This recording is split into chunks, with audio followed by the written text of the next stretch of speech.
right, I think we live. What's up, everybody? I'd like to thank y'all for your patience today. I see I got a in studio guest today. I know Vernon Scott from the chat room. Y'all have seen him. Y'all probably talked to him in the chat room. He's from Detroit. I'm from Saginaw. We was close by, so we worked it out to where he came on down today. So I had to get my different camera angles together and the whole works. But welcome to the show. Go ahead and thank you.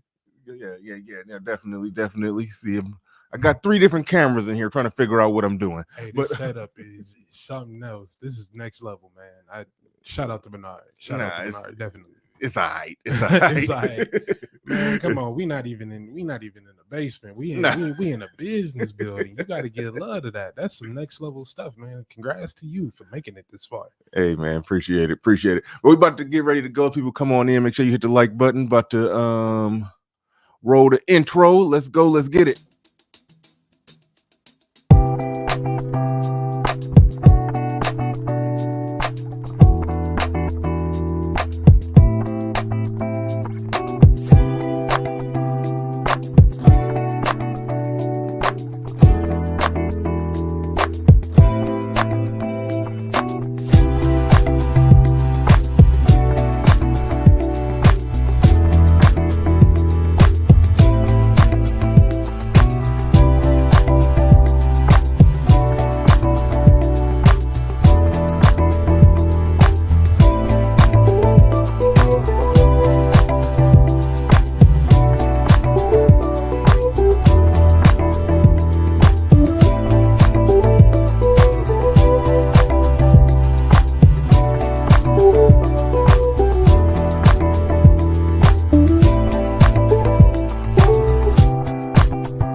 Peace, folks.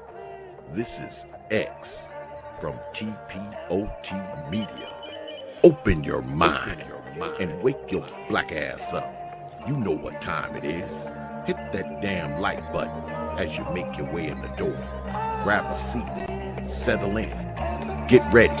It's the Grown Man Hour with your host, my man, Bernard Riley.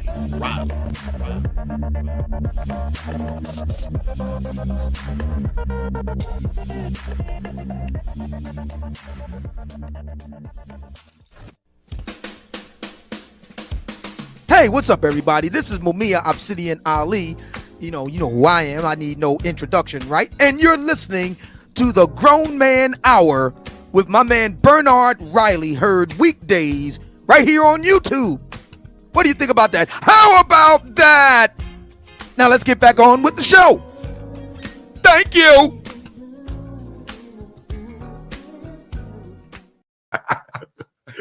Man, I'm glad y'all ain't hear that off the air conversation.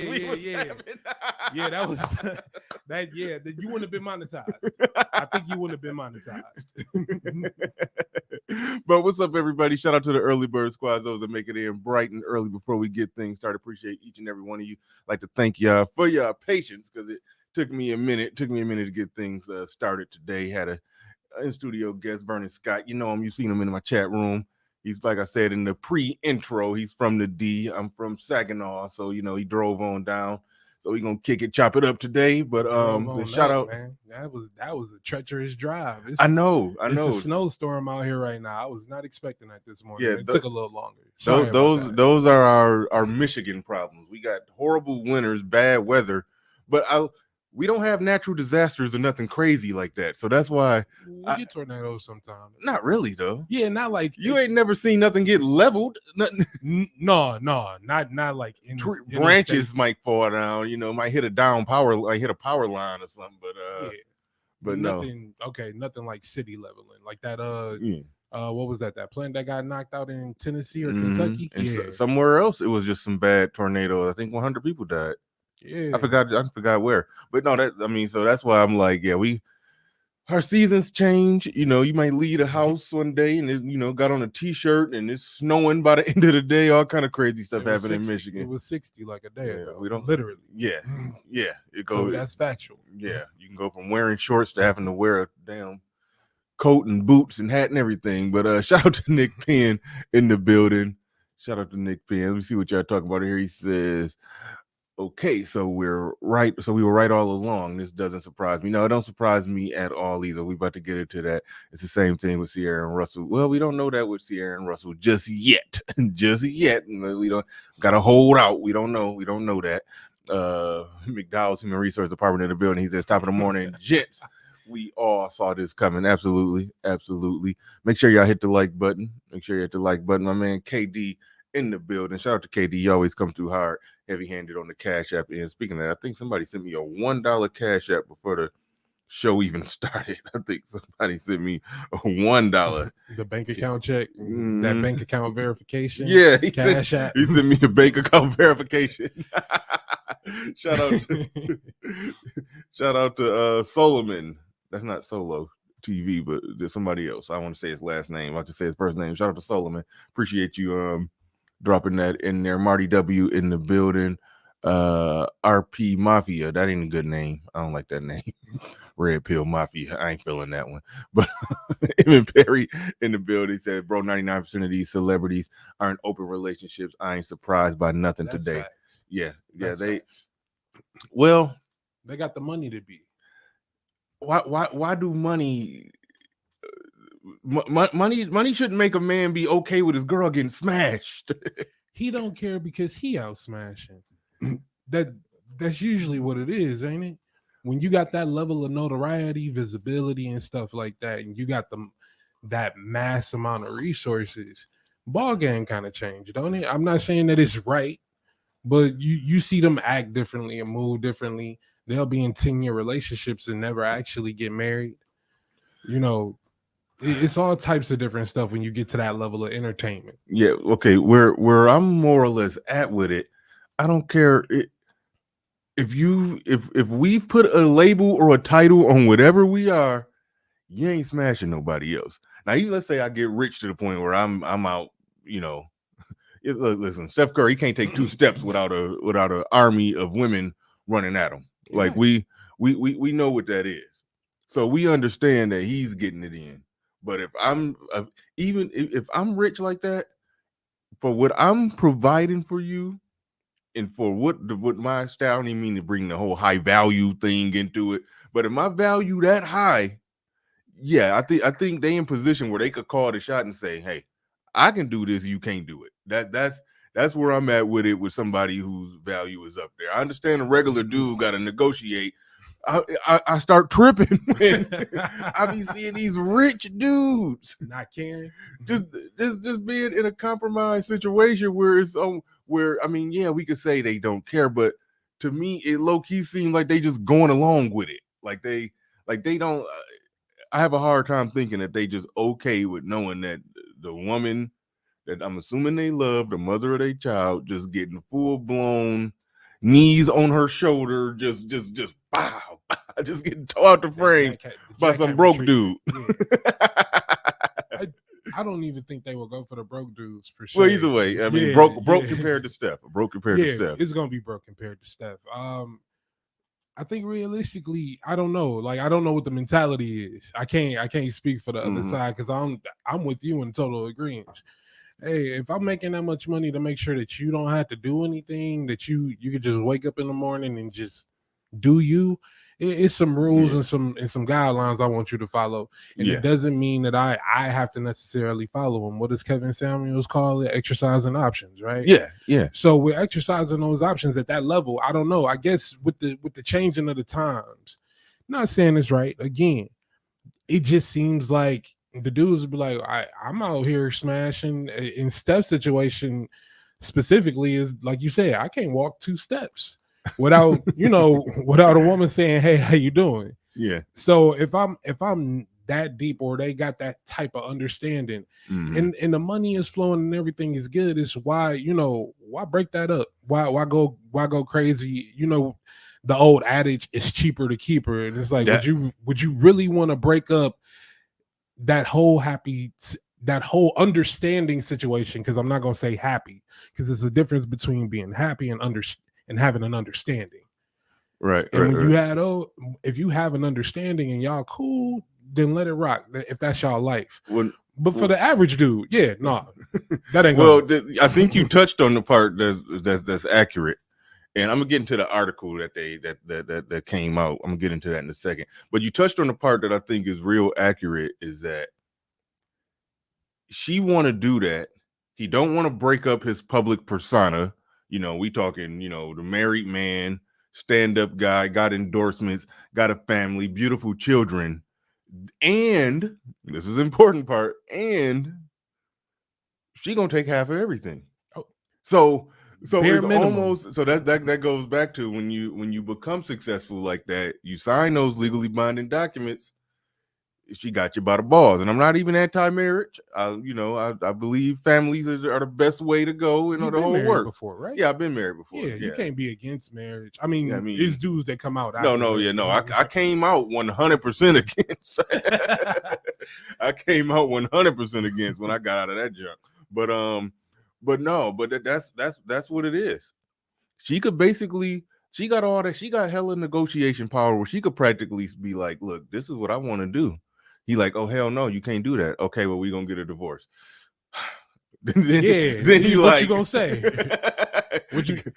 You gonna pull the take me to jail, throw away the key move? You gonna I ain't afraid. I ain't afraid at all. And deep down you are. You gonna start playing a different type of ball game with that. Yeah. All pun intended.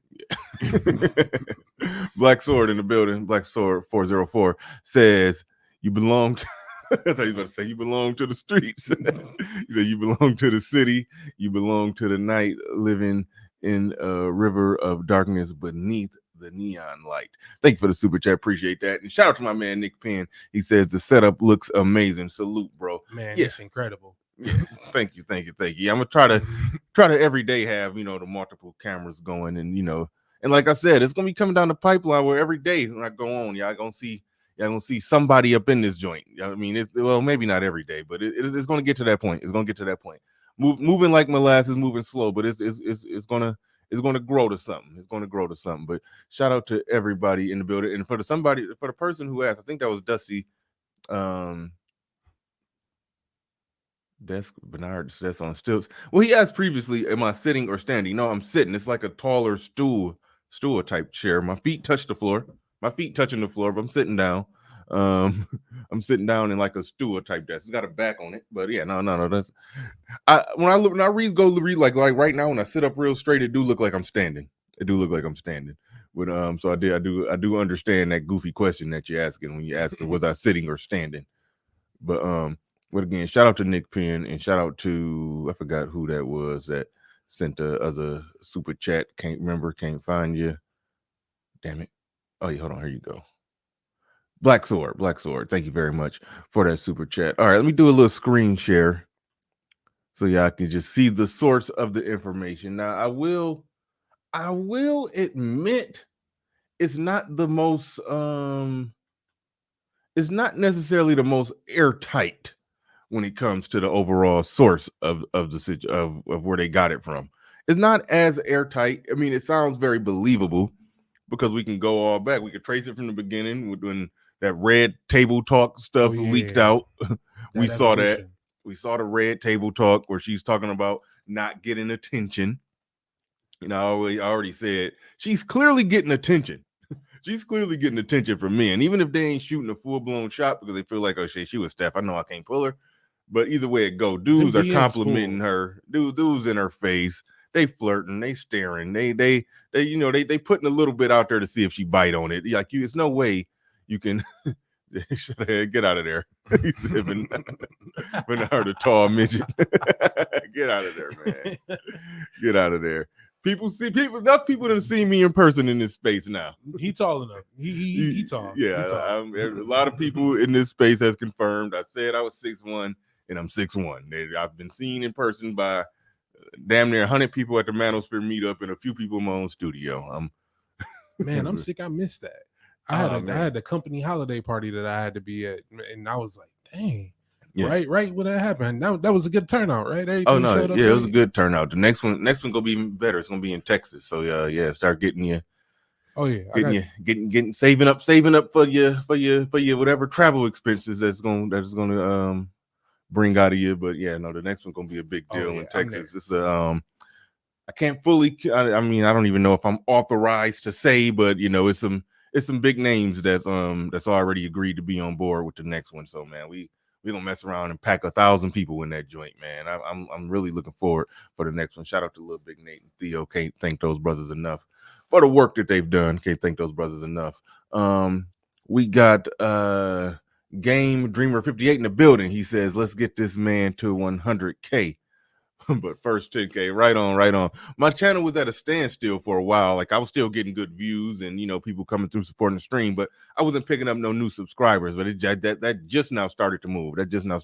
I'm finally getting back in the algorithm. It's like I only had like loyal supporters who just been there from the beginning, and they was like, "Nah, we rock with you." That YouTube kind of wasn't messing with me. YouTube wasn't sending my stuff out to new people, but I maintained my same views because everybody who rock with me. So that was definitely a good thing. Y'all definitely held me down. Thank you to all of y'all. But I'm finally starting to get back in that algorithm and picking up new subscribers all of a sudden.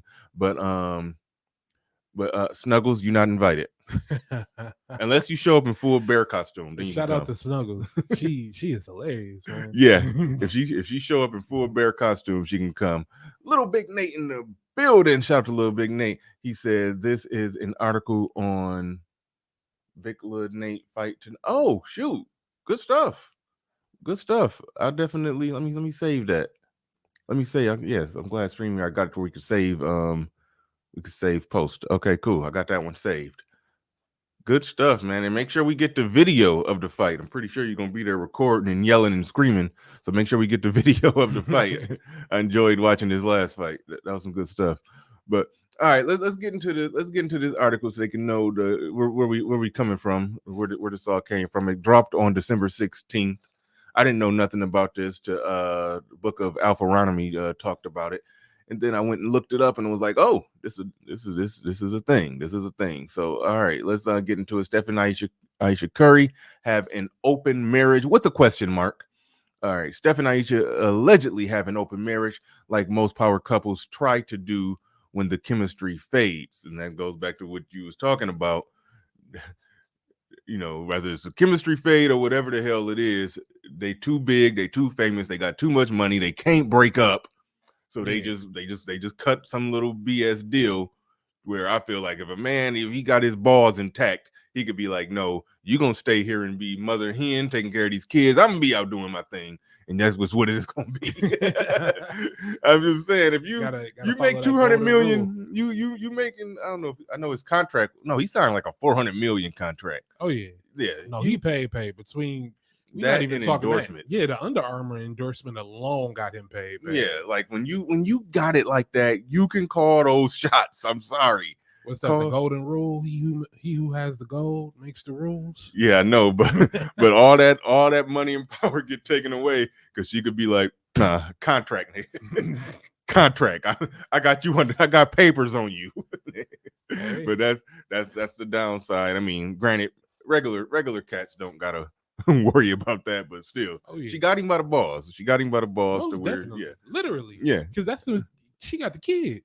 Yeah, that is figuratively by the balls. Yeah. But anyway, Ayesha celebrated her husband's NBA milestone after he broke Ray Allen's 3-point record this week, 2,974 and counting. Congrats, my baby. I love you. Blah blah blah blah blah. She's just saying God be the glory and all of that. Just congratulating him. Moments later, a tip was sent to IG account Dukesmo, calling out Steph and Ayesha for masquerading as a happily married couple when they're really living a lie. Now, see, I don't know about that part, living a lie, because I mean, truth be told, they could be just, I mean, they could be happy in the midst of their entanglements. They could, well, I mean, they're living a lie in the sense that, the public not going to know about it, but the public ain't supposed to know about it. So, I mean, I'm not really tripping on that. If two people, let me just make sure I say this and make it clear that, because reality is reality with this. I do want to say that, look, if two people genuinely happy and good with their situation, and that's what they do, and that's their business, and they both happy with it, and they both agree on it, then oh well, they could do whatever they want to do in their relationship, in their marriage, however they work it out. I do want to say, damn, did I do a full blown? I didn't mean to drop the share altogether. I just meant to pull myself up. Hold on, see, now that's where I'm messing up. But I just meant to. I pushed the wrong button, did the wrong thing. But anyway, there we go. Anyway, there you go. Yeah, I think I meant to just do this. Yeah, that's what I meant to do, and then drop it back down like that. All right, yeah, there we go. But but yeah. So if they happy with they want to do, how they want to do it, when they want to do it, if it worked for them, then nobody can really say nothing about it. Here's the thing. This is why I don't think it's a situation that they both happy with and that it worked with, because it started out with the whole what was that red table stuff. I want attention. Yeah. He gets girlish, he gets attention from women. I don't get any attention. The whole little works when it came to that. Then it moved on to, then she changed her look. She lost some weight and was taking pictures in bikinis with him being the cameraman, I think. Yeah. He was. He helping her thirst trap anyway. He was reposting them. He was reposting the thirst trap pictures. I think that's what it was. He helping her advertise. He helping her advertise to the new side, dude. Then after that, then she started posting the twerking pictures. So it started with, I don't get any attention. I don't feel like nobody's attracted to me. Then she started taking bikini pictures. Then she started taking twerk pictures, and now it leaked out they in an open relationship. Oh, don't forget what was that? The partially nude Instagram post that she had. I forgot about that one. Yeah, that's an important part of the evolution, definitely, because it evolved from that red table talk. And and what within a year maybe? No, red table talk may have been a year and a half ago. 2 years ago. 2 years ago? Wait, no, that might have been 2019. Might have been 2019. I'm not sure. Okay, I'm not sure. But yeah, like you said, it was an evolution. It was a progression. Yeah, a logical one at that. I don't want anybody to try to refute that. It went from talking about it to making that physical change to then flaunting that physical change. So this is that next natural progressive step.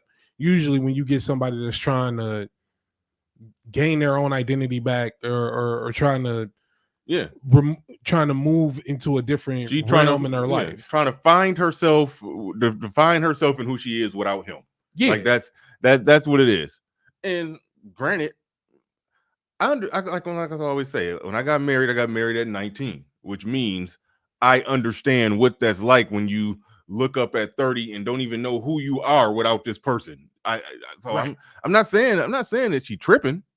But I'm just saying, you're married to a $400 million man. You don't get to do that. That's all I'm saying. I think it's plenty of other ways you can find yourself with a $400 million man than trying to find another dude or put yourself out there for the attention. Because if you put yourself out there for the attention, you put yourself out there for the to be criticized and scrutinized.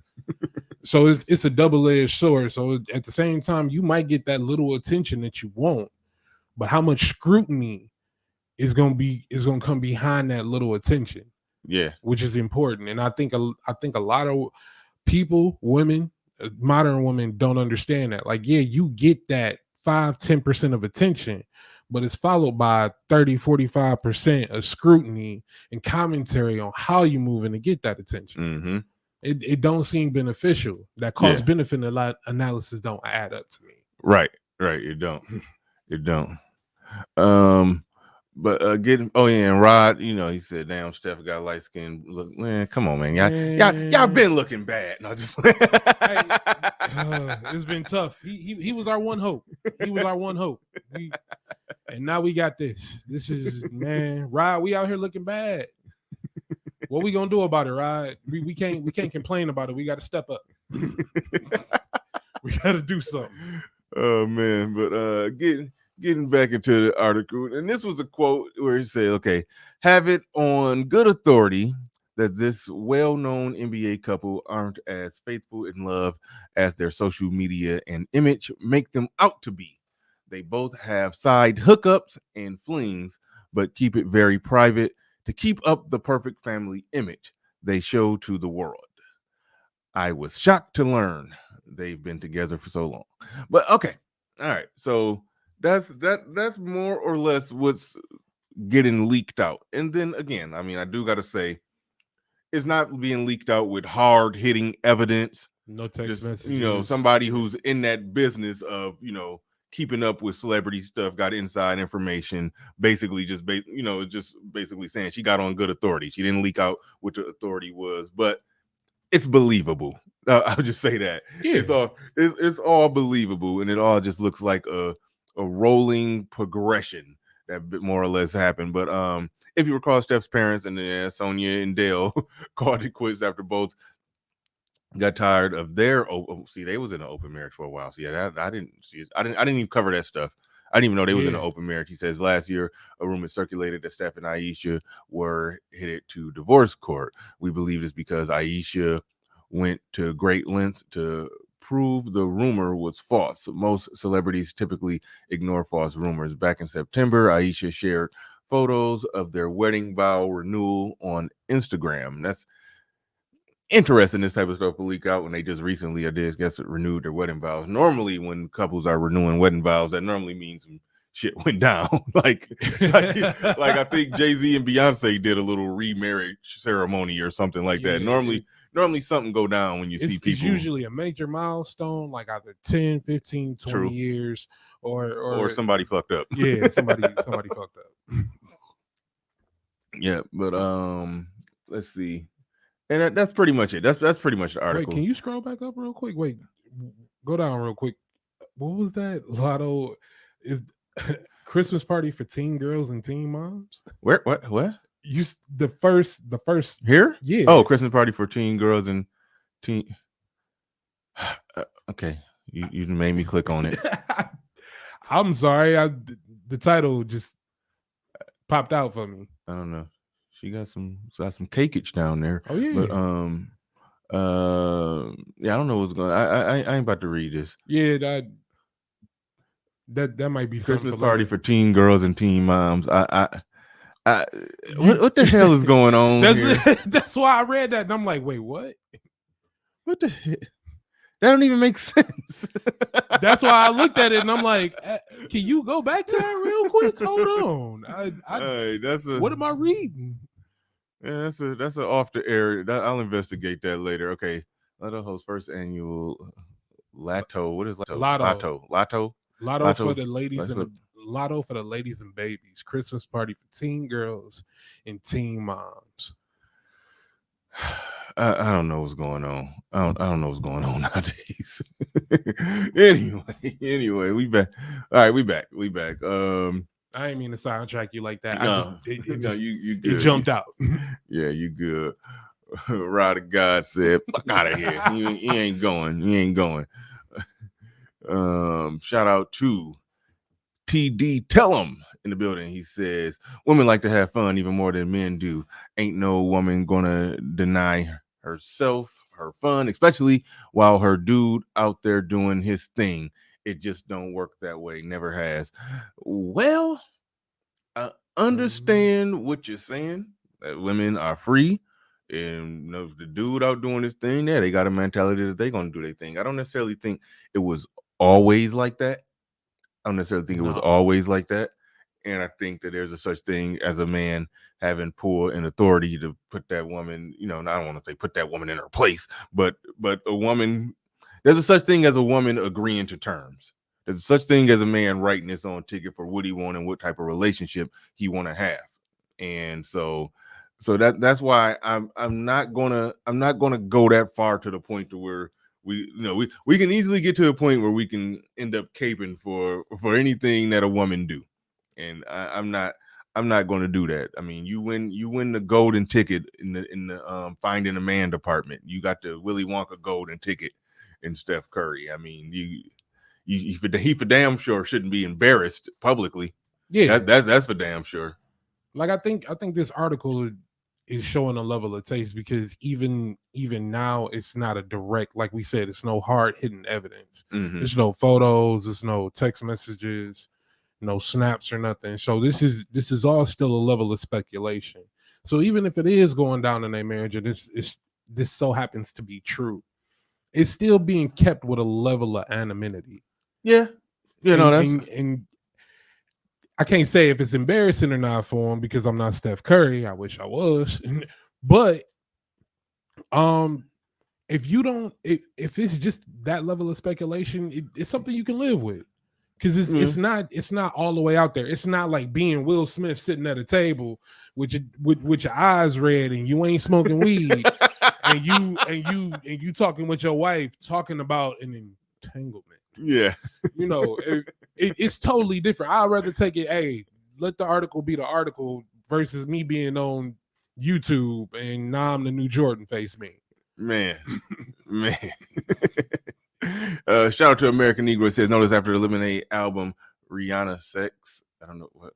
After the Lemonade album. What did Rihanna got to do with that? Rihanna Sex. Now we have the new Tiffany and Co. ad with Jay-Z and Beyonce in love on a date. I don't know what you're talking about. You know what you're talking about? I think it's a commercial out with Jay-Z and Beyonce for Tiffany and Company. I think he's referring to that. I don't know. I don't know what you're talking about. But shout out to American Negro. Appreciate the super chat. And appreciate E. Capone coming through. I ain't been playing my drops lately because I plan on changing them all. I've been saying that for a while. But E. Capone in the middle dropping 5 on it. Shout out to you. Shout out to, I think there was another one. Shout out to American Negro again. Nope, I think that's it. I think I got them all. I think I got them all. Yes, we made it back up to Rod of God. Yeah, man. But yeah. It's a situation. It's a situation that, you know, it happened with a lot of celebrity dudes. I mean, it's starting to seem like it's the new movement within the past 10 years. Mm-hmm. You know, with the increase of social media, people's visibility on platforms and stuff, and women realizing, hey, I got just as much say if you got enough money to, you know, to fight back, per se. I'm not saying it's right.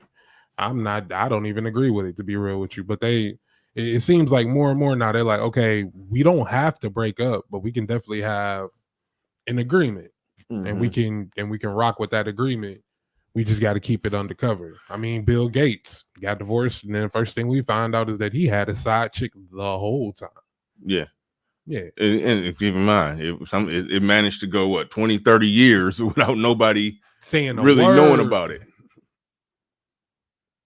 Without nobody. Is Bernard in the metaverse? What y'all talking about, man?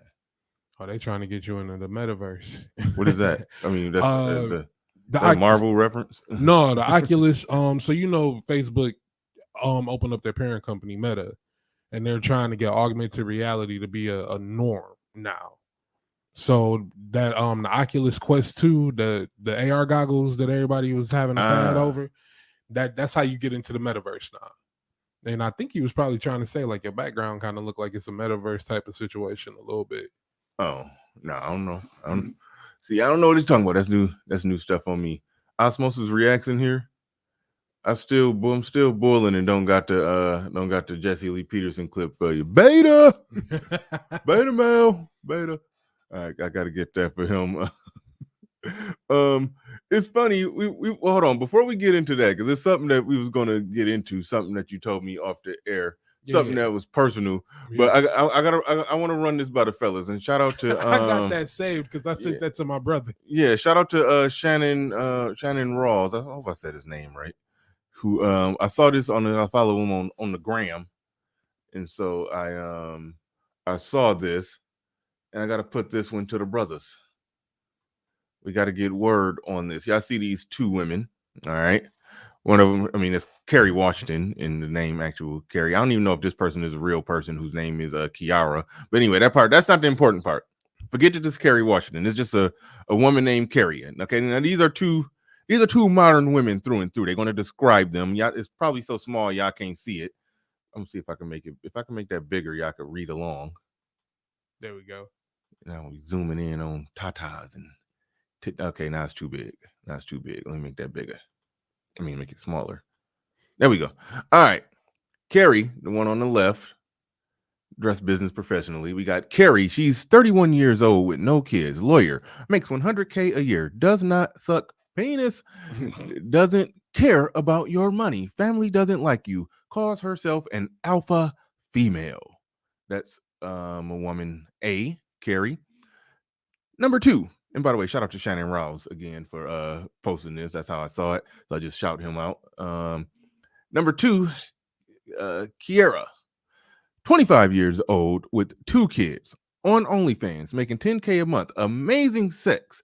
Believes man pays all bills. Kids love you. Submissive. All right. Who you got, Vernon? Can I go with buy a dog and die alone? You want you want to buy a dog and die alone? I mean, no bill. I mean, if anything, if I had to pick, I'm going. I'm definitely probably gonna deal with Kiera a little more than I'm gonna deal with Carrie. Now keep in mind, this is your woman. Y'all go together. Go together. Go together. It ain't just smashing. Because if it's just smashing, it's an easy choice. You just pick Kiara, and just have a hook up, little flings here and there with an Instagram chick. But no, this is your woman. Y'all hold. We making an ultimatum. Like, you got to pick one. Either or. Yeah. You hold hands, walk through the mall. I'm gonna have to go with Carrie. I'm sorry. At this age, I'm not. Hey, we like Steph negotiating. I'm coming to the table with negotiations. I can make it look. I can make that look something a little better, but I can't clean up an OnlyFans making $10K a month. Do you know how many people got to see you on OnlyFans for you to make $10K a month? Yeah, bro, that's not my girlfriend. That's all our girlfriends. That's a timeshare. I'm straight. And she making $10K a month and is like, she don't want to pay for nothing. I'm not saying you got to go 50-50, but at least pay the cell phone bill and the cable bill. Yeah, you were the OnlyFans chick in that scenario. You were the OnlyFans chick who making all her money on OnlyFans. You sitting there paying all the bills, and she just saving all that $10K a month up on you. But she's submissive. That don't work. That was exactly the part where I was going to say that don't work. The obvious flaw in this is that you can't say she's submissive. That was a part they put on there at the end. They said, "Oh, and she's submissive." And say it right there. That the whole description automatically negates the submissive part. Exactly, because then you can then say obviously she's submissive, then she not gonna be on no damn OnlyFans. Is that well, I mean, yeah, if she my woman and she's submissive, then okay, you can't do OnlyFans no more. If I'm forced to be with her. So that's a contradiction and a flaw in this, where you really can't choose what this person is a contradiction. This person is a contradiction unless you good with an OnlyFans chick. Like if you good with an OnlyFans chick, being your actual woman, and but like she you got said, 2 kids and you paying all of the bills. So not only are you dealing with an OnlyFans chick, if she don't believe in 50-50 and she got 2 kids, that means you paying for her and 2 kids. Yeah, that's 3 kids. That's 3 people. While you just putting all that untaxed $10K in the bank. So when y'all break up, you about to get left. Yeah, y'all break up. Y'all break up after 5 years. She just walking at the door with $500,000, and you broke from taking care of her while she's stacking paper. That's the PJ Washington special. Don't set yourself up like that. You said that's the PJ Washington special. You paying all of the bills, and she on Instagram making all of this money, and then next thing you know, you marry her, and she like, I'm having a baby, and next thing you know, she out. Yeah. But she's still making her bread, but you was paying all of them bills. Yeah. PJ special. your girl out on the digital streets, and you paying bills. She making her bread, but you paying bills. She get a kid, and then she bounce. Nah, you ain't gonna do me like that. Yeah. Now, okay. So you may end up having to go with the alpha female. The feminine CEO alpha female that don't suck dick with no kids though. No kids. Hey, sacrifices got to be made. It's sacrifices got to be made. I'd rather be mad than look like a fool. I feel you. I'd rather be mad than look like a fool. I feel That's you. just how I gotta put it. I feel you. Shout out to Freedman's Journal in the building. He says the sisterhood throwing out. What is that? Hobson's Choice? What is that? Hobson's Choices? I believe Hobson's Choice is where it's kind of like the ultimatum type of scenario. Like, have you ever heard that trolley on a track scenario? Ah, yeah. That's what they throwing out. yeah. Where it's no good decision. You gotta pick the lesser of two evils. Try to minimize the harm. Life is trade off in choices, baby. You gotta do something. Yeah. No, that's legit what they doing here. But the modern woman archetypes hard. He says don't choose to chose. Oh, I think you mean choose. To choose is to play their game. Yeah, you got to take a knee. You got to take a knee on that one. Shout out to car designer Chris. Shout out to that brother. Shook his hand at the Black Metal Spirit meetup. He says Steph is protecting the wealth. I agree. I agree. He says I do my thing and we can keep it under wraps. But she got to do her thing too. You got to, Yeah, y'all got to play fair. Yeah. Y'all got to play fair. Yeah. She it's that. That's the situation that rich men are ending up in, where they just got to be okay. They got to be okay. Shout out to Solo TV 84. They got to be okay with somebody bunker bustering the mother of your children, so she won't take half of your money. That's the situation. That's the situation. You got to be okay with somebody getting all up in.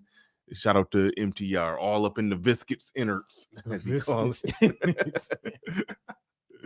All up in the viscous innards. But they could have picked a different Carrie though. Why? What's wrong with that Carrie? I don't know. I mean, I see her face everywhere, so every time I see her face specifically, what was that show she was on? I forgot the name. Scandal. Yeah, that was a popular one. Like that's the only thing I get flashbacks to is who she was in Scandal. Yeah. That I think that's probably is throwing people up to. But the people that say they took the chick on the right, they probably I think they're taking it as who you would rather just have a fling with. I'm like, no, this is your woman. Oh yeah, the scenario only works if it's your woman and y'all go together for real. Because we all would take I'm gonna just smash and pass. Yeah. I'll have I have a 1 year long on off. Every other weekend. Twice a week fling with an OnlyFans. That was he had the whole cadence and schedule set up for that one. But I agree. Nope. Yeah, you're in a committed relationship. You're in a committed relationship with a chick that who got to go to the holiday parties with you when you go to the company holiday parties and when you go to family things. And if it's 100 men at that holiday party, probably at least 3 of them probably subscribe to her OnlyFans. 10K, I gotta say 5. Bare minimum 5. Right. And them 5 her boyfriend too. Because they're gonna try to talk to her when she out. Yeah, they're gonna try to get a bigger return on all them extra tips they've been giving her. Exactly. Like, did you get that DM I sent you with the $5? Yeah. They're gonna be pulling out money right there at the holiday party. but going to something we was talking about off the air. You told me something personal. Yeah. Something personal is going on. And actually, I'm gonna put the link in for this one because there's a situation that you think that I would, have a lot of advice, a lot to say on, but I do want to hear what brothers got to say about this because, like I've had children and my children were born into a marriage. And so that's one situation right there. Oh, I don't think that's right. Oh wait, no, I see. You got to take off the sorry for the delay message. Yeah, because I was typing out sorry for the delay when I was starting late, but I never pushed send. I never pushed send. But let me make sure that I got that in there. But I'll let you set up. I'll let you set up and tell the story. Okay. So wait, hold on, Snuggles. God damn it! Don't tell me drop the link when you saw me doing it anyway. People gonna think I did it just because you said it. I said it before you said it. Don't make it seem like she's trying to set you up for it. She's trying to make it seem like she called shots around here. But all right, go ahead. So for me, I'm a father to be. Found out I was having a son. Me and my girlfriend are having a son. We've been together for about 9 months. We've known each other for 5 years. So for me, what became interesting and what made me want to reach out and start talking to people in the manosphere is, as a first-time father, we talk about the current situation a lot. And for me, I kind of want to see the other side, like people with kids, like you got sons. Mhm. So I know these conversations just don't happen here in the studio, but I know you probably have conversations with your son as well. Mhm. So, for the fathers out there, for the men that have kids, just want to get the input. See what your thoughts are raising a kid in this era, because now I got a stake in the next generation. Mm. And I can't sit up here and say that I know everything, because I don't. And this is something that I wanted to see the insights of the manosphere. Yeah. Okay. It's legit a tough situation. It's legit a tough situation. I can't deny that, and that's why I say, like, when I talked about how when I got married, my kids, they were born into the marriage, so Right. technically, theoretically, on paper, that's so they say the ideal way Yeah. that you do it. Your kids are all in house. Everything is intact, in pocket, and that's how it's supposed to be. The situation with the two of you, you said y'all live together? Yeah. We Okay. just moved out to Auburn Hills. Okay, I just moved out to Auburn Hills, so I'm trying not to take it. I mean, I want to be positive, like, but and it is it's a good thing. If you're having a boy or girl yet? Yeah, I'm having a son. Having a son. So yeah, I mean, so again, that's a beautiful thing, a man having his first son. And I see already people people in the chat, they saying it's over for him. It's over for him. But this is advice I give to people when they're having a kid. And I hate that we even have to go there. We got to immediately get on preventative mode when it comes, because I mean, right now in your mind, hey, y'all happy, y'all together, y'all having a kid, it's beautiful. Right. So when we get in that mode where we thinking like that, we forget that a lot of relationships don't end well. So it's almost like you gotta plan for what could happen. Right. So what I will say to you is, and I'm probably going to get some of the wording wrong, but you could look it up and figure out exactly how you're supposed to do this. While y'all are on good terms, on the absolute best terms, I would go down there and get the situation, basically get it set up on paper. I forgot how to do it. This is, I'm going to get the lead attorney on this one. Get it set up to where you're like you can, damn it. See, we this is damn near on the fly, so I couldn't even. I want to get on Google, but what I'm getting at is you can get it. You can get the whole custody situation set up while y'all together. You see what I'm saying? Uh-huh. To where it ain't a situation where y'all break up and then the courts got to decide. You can already preemptively get out in front of it and do that. Now, granted, she'd have to agree to it, but you want to make sure that you got, okay, Shannon Rouse just said marriage. See, I wasn't going there yet because I don't know where they at. No, so that's still on the table, 100%. Like I said, Okay. Like I told you, we've dated on and off for 5 years. This is not a negative thing. We've been friends. We met while we were working. Stayed friends. It was networking and stuff. And then as the years progressed, keeping a friendship, keeping a network, we grew. We started dating on and off. I was still building myself. So at that point in time, I wasn't 100% looking for a relationship because I was transitioning from retail sales to going into IT. So right now I'm a software quality engineer. So I wasn't really dating with an intention back then. It was just, let's hang out, let's be cool, let's have fun. We started. Shannon, come on up if you can. Defend that position. You say marriage is the best option. Just run down there to the courthouse, sign some legally binding documents. I definitely heard that option. So I'm open to all options. I'm open to hearing everybody's point of view first and foremost, because I think that's one of the most important things in the manosphere is being able to hear everybody's point of view, see everybody's perspective. And I thought this was just an interesting thing to bring up, and I was willing to put myself out there so we can have that type of conversation, because kids ain't gonna stop coming. Men ain't gonna stop having kids. So this is something that I think is a good talking point, realistically. Like, because let's keep it a buck. My situation was not like Shannon is saying. I wasn't married. I'm not married. And this is a realistic situation where I do have a kid on the way. We have had those conversations. those preliminary conversations, and as time goes on, we're having more and more deeper conversations about how we want to do this properly. And in the back of my mind, like I said, marriage is not off the table because I can.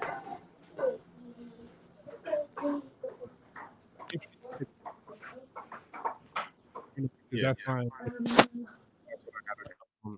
that's who I got to provide and take care of. And I can't say that I can't provide and take care of my kid without some modicum of making sure she's okay. Not saying that you got to make sure she got everything straight, but you want to make sure everything is straight between y'all. Okay. What I was talking about, and I forgot the exact legal way to word it, but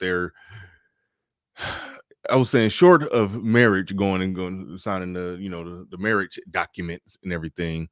What I was basically referring to is basically just getting the whole basically just making sure that the custody situation is already set, locked in stone, where you basically, while y'all on best terms, make sure that you on paper got full rights and everything. So just in case of breakup, you already have some protection like that. That's what I was getting at. But there's a better legal way to word that. And this part was kind of impromptu. You said you wanted to talk about new expectant fathers, but then when you got here, that's when you told me that, oh, I'm a new expectant father. I'm like, oh shit, I would have did some more research for you. But there's a way to definitely a way to do that. Now, I have heard the argument that the best way to protect yourself when it comes to having a new kid, I'm gonna pass it to Shannon on this one. When you got kids, you're safer being married than just being a baby daddy, because when it's a baby daddy, you got no rights, no controls, and this or that. However, I was married. All my kids was born into a marriage, got a divorce. I got kicked in the nuts and had to fight just like a baby daddy. So that's why I don't necessarily agree. Maybe Shannon is going to convince me otherwise. We're going to pass the mic to Shannon Rouse, this very wise, experienced brother. Got a little gray in his beard, so he about to give us all this wisdom. So go ahead. You got the floor. You got the mic. Thank you for coming aboard. That's good. Can you hear me? Yeah, you good. Okay, cool. I'm with my sons now, and they won't bother me. That's why I can't come up on camera. Listen. Oh, no problem. To the brother that's asking advice, you're in probably the worst predicament you can be in. And I'm going to just give it to you raw. So we always talk about the Pookies and the Ray Rays. But a lot of people don't realize the Pookies and the Ray Rays are sometimes software engineers, or sometimes really stand-up guys, and they don't know that they put themselves in that position. And that position oftentimes is having children out of wedlock.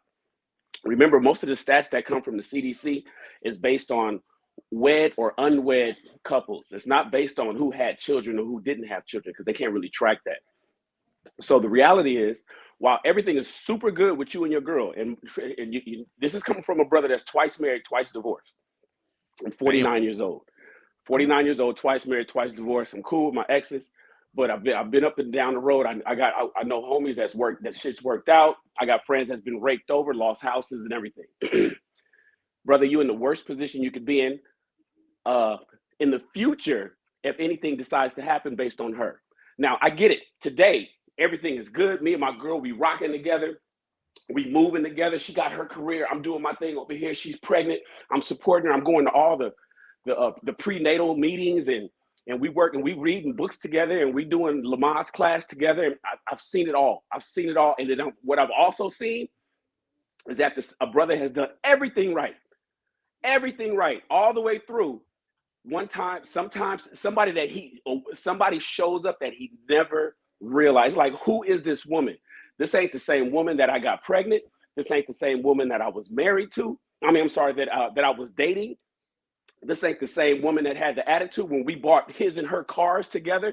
This ain't the same woman that we bought a house together. Even though we wasn't married, we bought property together. Something totally changed. I'm not saying that's you, but the reality is this. Even though we have a 60% divorce rate, we have a higher breakup rate between couples.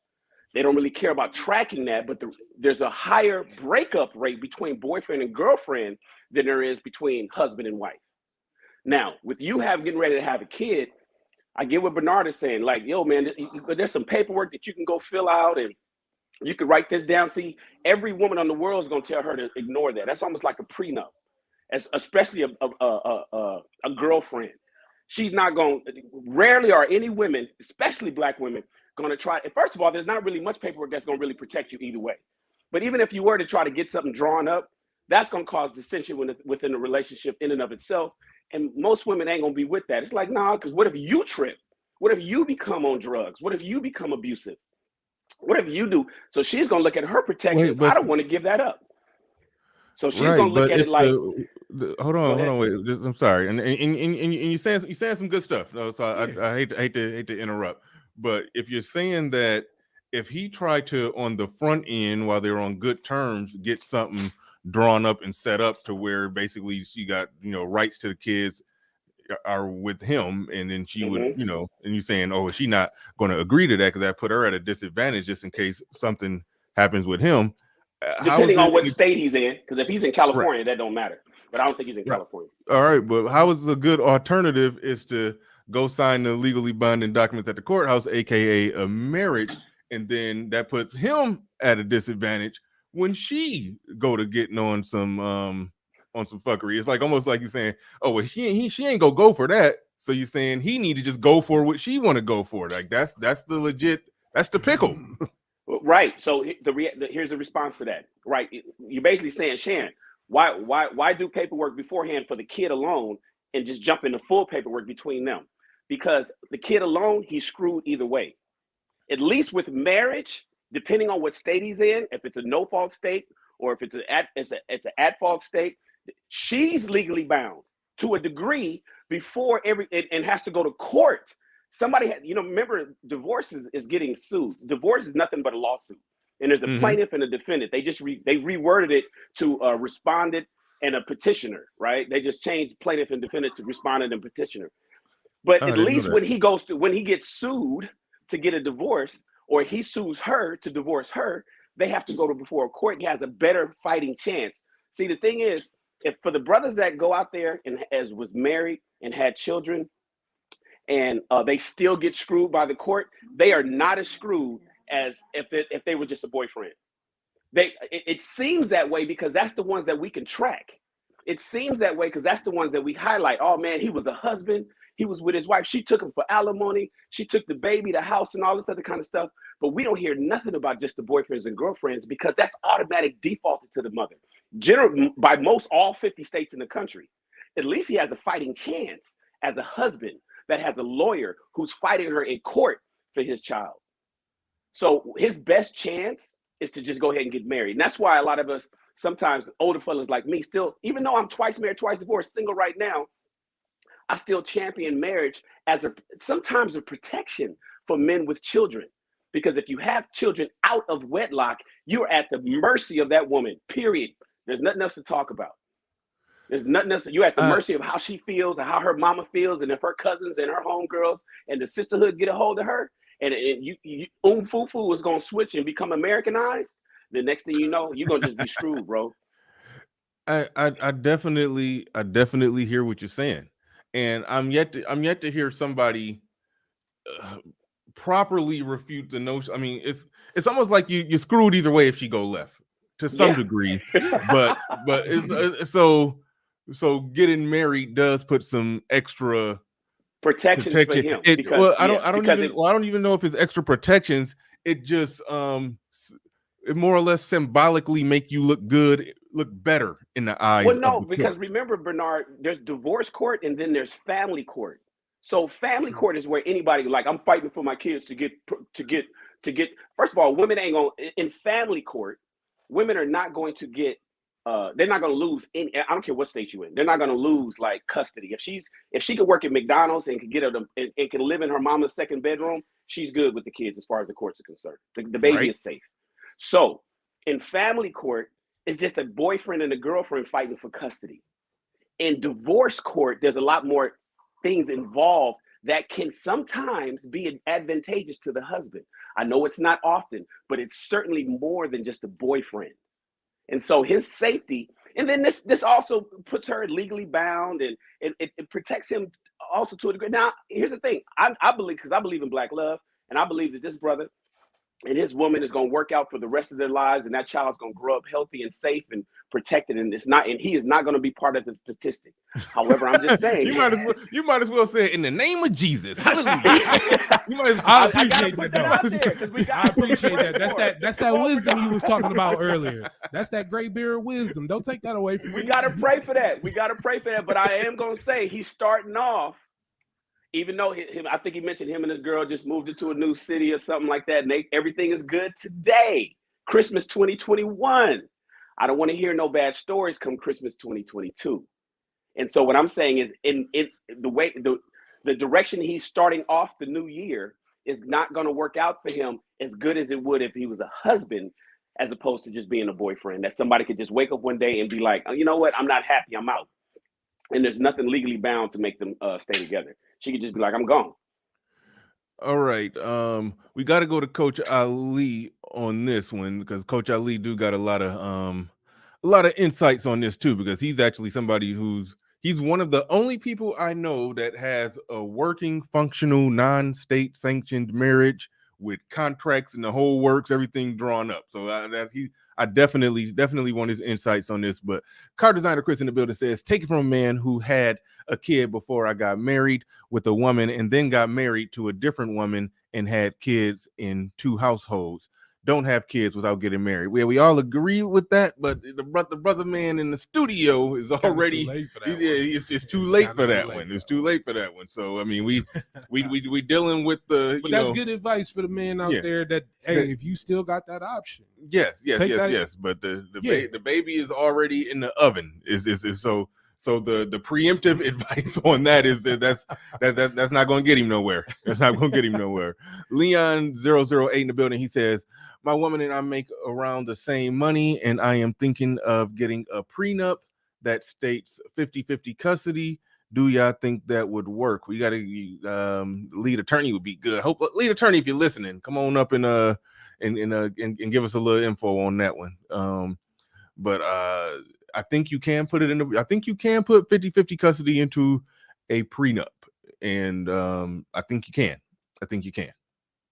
Shout out to Counselor Murray in the building. Says salute BR in chat. Definitely shout out to Counselor Murray. Haven't spoke to Counselor Murray in a while. I keep saying me and you gotta do another one because you definitely got a wealth of knowledge over there in your field that you're working in. Car designer Chris back in the building. He says you don't want to pay for the 2 and the 3 household by paying child support. Thank you for the super chat. Can you go back, Bernard? I was rushing to my phone.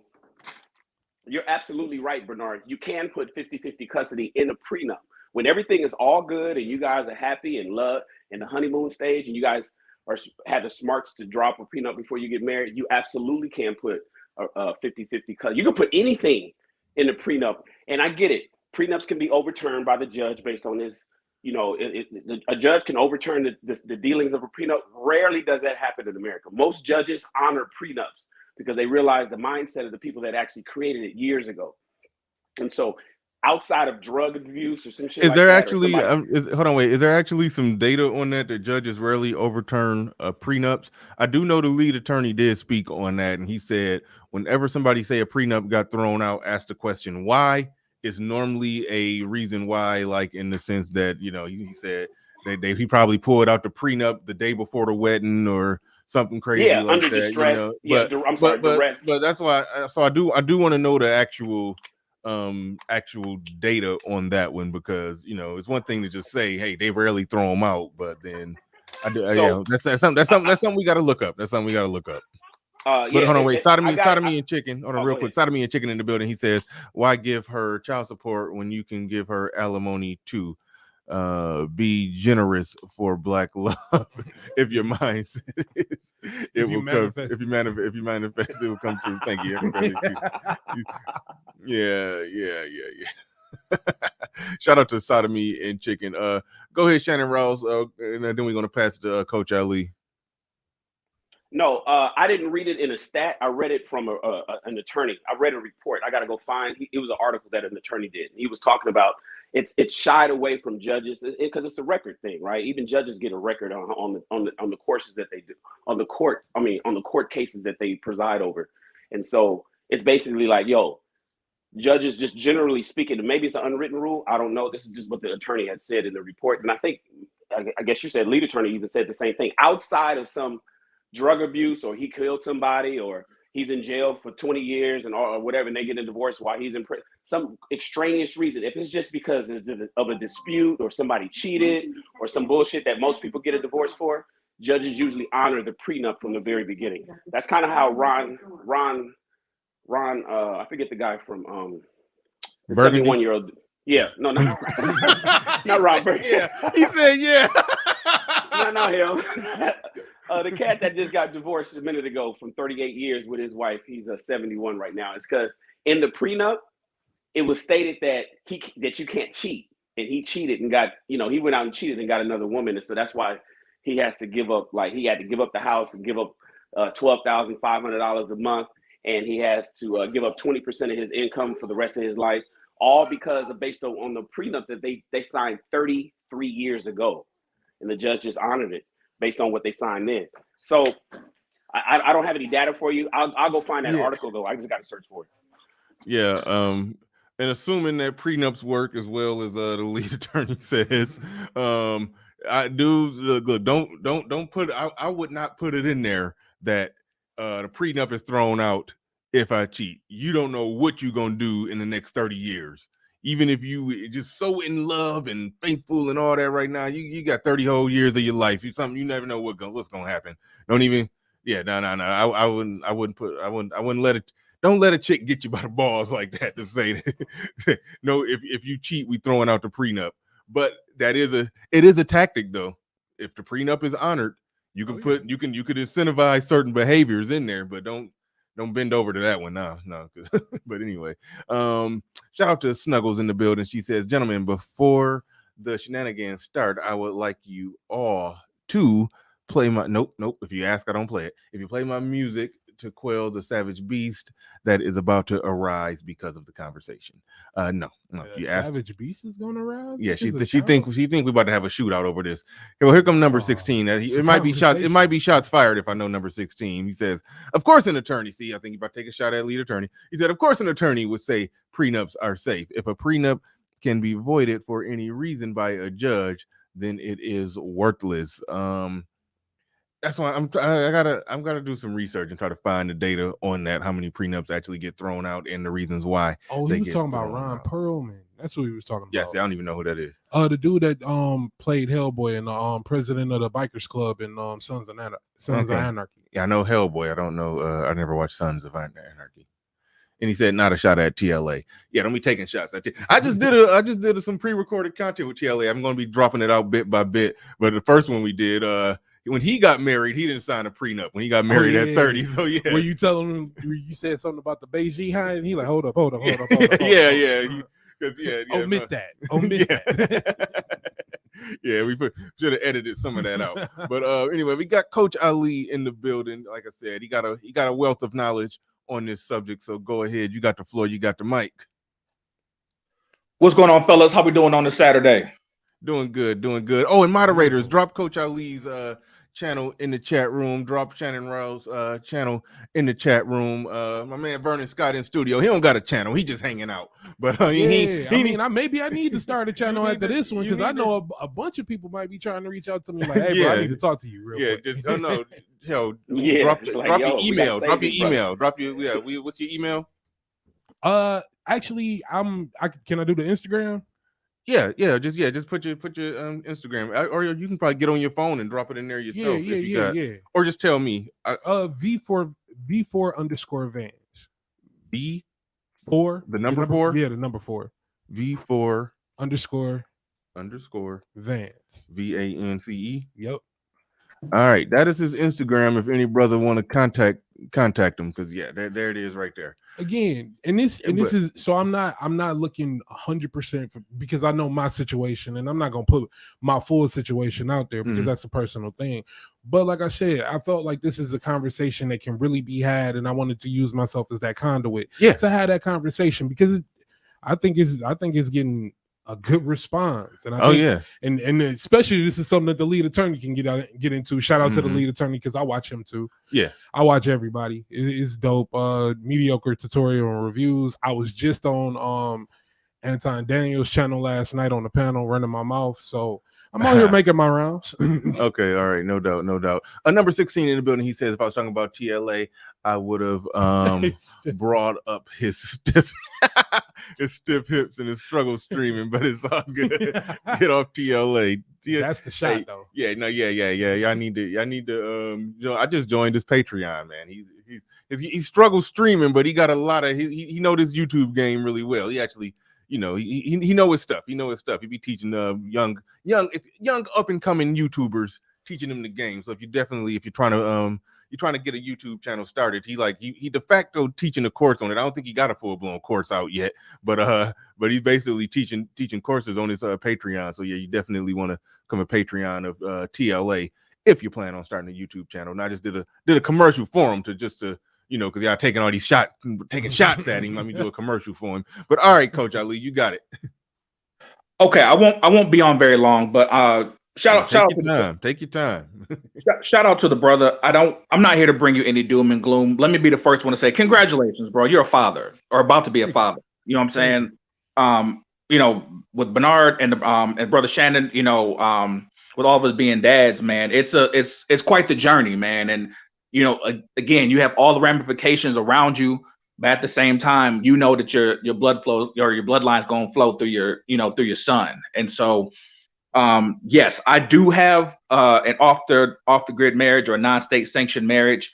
I don't know as far as politically or legally how you and your wife rock, but I would suggest looking into investigating, getting something alternate from a birth certificate. And the reason why you want to do that, and again, this is up to you. I'm just telling you what I do, is because everything is a contract, from marriage licenses to birth certificates. That's why the courts get their half, because your children are technically wards of the state when you have a birth certificate. Your marriage license, same thing, permission to, join two entities into one, so I get all the tax breaks, this, that, and the third. But what I was coming on to tell you is that one of the greatest things you could do for your child, despite what happens, even let's say you and your lady, are on good terms, and I don't know, one of you gets sick, mauled by a gorilla, who knows? Like, something just unfortunate happens to you.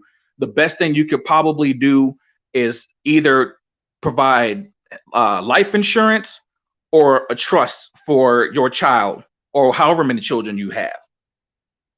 So by the time they turn 18, they could be financially set for life. Monthly is not really that expensive. And so if anything were to happen between you and your lady, that child will forever be taken care of. Oh, that was the first thing I set up when I found out that I was having a kid. Bet. And then, you can add your beneficiaries, someone that you trust. Like if something were to happen where, she won't automatically be the beneficiary to the trust, you can add, your mother, your father, uncle, whatever, who could disperse, that to the child when they turn 18. Already a beneficiary. My mother was already a beneficiary on my stuff before I had children, because that's who I wanted my money to go to if I died.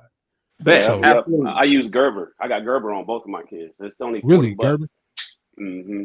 Okay, so I got Primerica right now, and then I got something through my through the company that I work for. But I'm gonna look into Gerber. Definitely. Thank you. Yeah, absolutely. So that was it. Again, like I said, I don't have anything with the state. My wife and I drew up a contract on our own, had our own, reviews signed. We are notarized in Wayne County, so our marriage is on public record. And, we have our protocols for in case, something would happen to us. But I've been with my wife for 10 years with 3 boys. And I understand that, no matter what happens to, between me and my wife, it's the relationship I have with my 3 boys. I had to teach them the survival skills. I have to teach them, what the future is going to hold, with crypto and IT and fighting automation. We have to prepare them for that. So, obviously you're going to be active in your son's life other than sports. Like, you seem like the type of brother who's going to be very active. But, when you look at the Amish communities, like, no one can tell them that their marriages aren't legit. They don't have, that's a good point. They don't have social security cards. They don't have marriage licenses. They just do what they do. And, I forgot. look up something called the rights of sepulture. You probably won't need that till you're older, but that tells the county, if you were to, die in an accident, who is in charge of handling your carcass or your deceased body to prevent organ harvesting. But again, it's the little details that we don't look at when it comes to the planning. And again, the less contracts you deal with the state, especially with Michigan, because Michigan is a beast, it will help you in the long run. But again, I'm gonna hop off here real quick. But again, congratulations to you, bro. I just wanted to show you some support. I know the situation is kind of all doom and gloom, but at the end of the day, you're still a father, man. No matter how the kid got here, you do what you do, and then your child's protected until they're 18. You'll be straight. You'll be straight, man. Thank you. I appreciate it. All right, man. Y'all have a good one. Right. I'm about to hop off. All right, you too. Thanks, Coach Ali. Good stuff, man. Good stuff. Gail, I hope you got the link. I mean, well, there you go. She already got it. Good stuff. Thank you for dropping that in the chat room. The link is in the chat. Anybody else want to come up and get a piece of this? I was distracted by a phone call when Coach Ali was talking. Did he say something about the situation? Did he got it set up where in the event that they split, did they break up, that the kids are going with him? Did he say anything about that, or no? I don't think he touched on that. No, I don't think he did. I don't think he touched on that. I mean, no, for me, he didn't touch on that. He came up with from an insurance standpoint. Okay. For the kids. He was talking mainly on insurance. Then he basically said we married, but we married under our own rules. And I just had it notarized and filed at the. You can file anything at the county. You can file a goddamn television receipt at the county registrar if you pay the money. My mom is a notary, so yeah, you can get anything notarized. Oh damn! Yeah, and filed. Yeah. So I don't come from BS stock. Life insurance, all of that stuff. We been had it taken care of. Yeah. So yeah. This is not me. I'm coming from if your woman flips out on you. Right. No. Now that one, because my father definitely got on. He was like, "Hey, things can go left," because my parents got divorced when I was young, mm-hmm. and they still found a way to make it work. So I definitely had those talks with my father. I had this talk with my father last night. So that's what made me come up with the idea. Like, oh dang, this would be a really good conversation to have, because every man has his own personal story of how he dealt with it, especially if you got children. So I just wanted to see people's points of views. And I do agree with Shannon. Like I said before earlier, between me and my girl personally, marriage is not off the table. We do have a good rapport. We do have a good tenure. We don't have any problems. It's just that this situation showed up way before we even got into that serious talk. So it's just one of those things that life throws at you and you got to handle as a grown man. And that's why I'm just speaking to the manosphere, because it's a chance to talk. We never really had this chance to have this many black men talk on the topic in an open space like that. So again, I'm open to all of the stuff, and I appreciate everybody input. I really thank you for that. Right on. Rod of God podcast in the building. He said child custody cannot be included in prenups. Just Google prenup with custody. Interesting. Is he saying something? I think, Shannon, you said the opposite, right? I think somebody in the chat. Yeah. I put in there that so there's two kind of custody. There's legal custody and there's physical custody. You can't put physical in there. Legal, you can. So remember, everybody, there's two types of custody. There's legal, where I need to know the medical records. I want to know what school. You can't travel out of the country without my. There's the legal side, and then there's the physical side. The physical side is who gets the kid most of the year. The physical side is always going to be determined based upon current situation. So you can't really put that in the prenup, but the legal you can. Yeah, and I just go in and just keep it real and say that legal custody. I mean, if you ain't got that physical, for most brothers, that don't mean shit. But I'll explain why. After my divorce, after the separation, divorce, the initial write up. Like, I mean, those who know my story know I eventually went back and fought. It took a while. Eventually, I got a custody situation that I can agree with and I can accept. But I had joint legal custody, and that didn't mean nothing when she had that physical custody on paper. I still was forking out money that I didn't think I should have had to fork out, because we wasn't going by what the paper said. So that was a problem. I had them People know my story. I had them more than what the paper said, which means I was paying child support and taking care of the kids. That was a messed up situation. So that legal custody, yes, it's nice to have it, but when you don't got that physical, yeah, she got you by the balls. But we got somebody else trying to jump up in here. But real quick before I get to that, Texas Marine says family court, divorce court, same beast. You fight the state, not her. Came home from Iraq. He said, not her, came home from Iraq, got served, and no child, no options, just had to pay. Damn. Yeah, but I bet he was just a boyfriend. I bet he wasn't a husband. I'm pretty sure you about to respond to that. Yeah.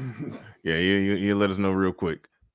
Y'all make sure you hit the like button on the stream. Y'all make sure y'all hit the like button, like RM is pleasantly suggesting right there. Hit the like button.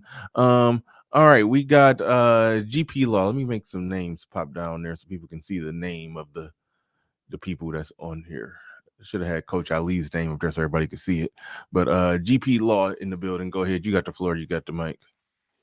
Hey, can you hear me? Yep. Yeah. We can hear you just fine. Yeah, I just wound up tapping in and I was listening. I was kind of overhearing what y'all were talking about in regard to the custody. I just wanted to make sure that I kind of clarified some things because I'm an attorney. I primarily practice family law.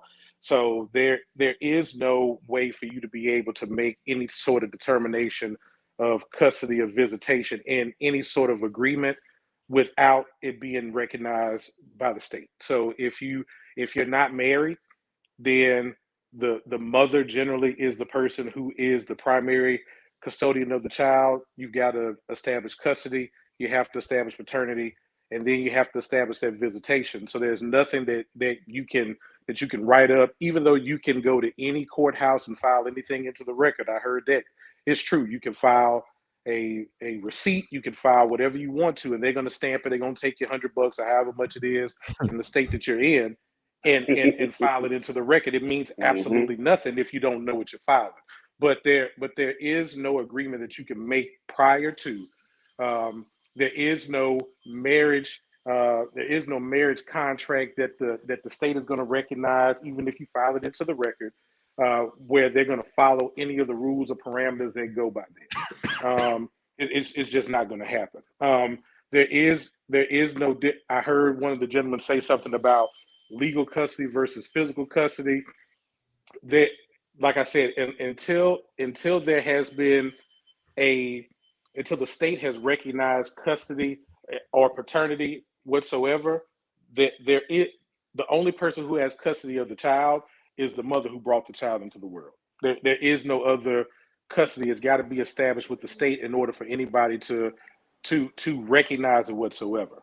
So let me ask you this, because, and I think me and Shannon already talked about this, and he basically was saying that most women are not going to do it. But that part aside, it sounds like what was implied in what you said is that the man, he can technically, while him and the woman are on good terms, go down there and get the custody established with him, basically just get full rights or whatever like that while they're together. They're not married, but they're on good terms, and she agrees to it because, like you said, if they're not married, she got full rights and creative control to do what she wants, basically. Can he go down there and technically get everything drawn up, get it switched over, establish paternity and custody, without them getting married? He can just make sure that he got full control over the child. As a boyfriend? Can he do that? Yes. So any parent can go down if you want to file. Well, so let me say this: in Louisiana is where I practice. So I don't know what the laws are in each state, but most of them are fairly similar, because the right to be able to raise your children is a right that is one of the enumerated rights that's guaranteed in the Constitution. So there's a prevailing issue of constitutionality when you're talking about custody. So those rights just kind of trickle down, but I don't want to go down that rabbit hole. What I'm saying is that you can, if you and the woman choose to, you can go to the courthouse and you can file a stipulation of custody and visitation if you want to, and then But y'all are together in this situation. Y'all are together and y'all live together, basically. You still can. I mean, you still can go down there and you can file. still right. Yeah. Right. You can still go down there and you can file generally you would have to start something, you would have to file a petition. I mean, you can file a petition to establish paternity and custody and visitation, and y'all can agree to it. You can file it jointly most of the time, and you can agree to it.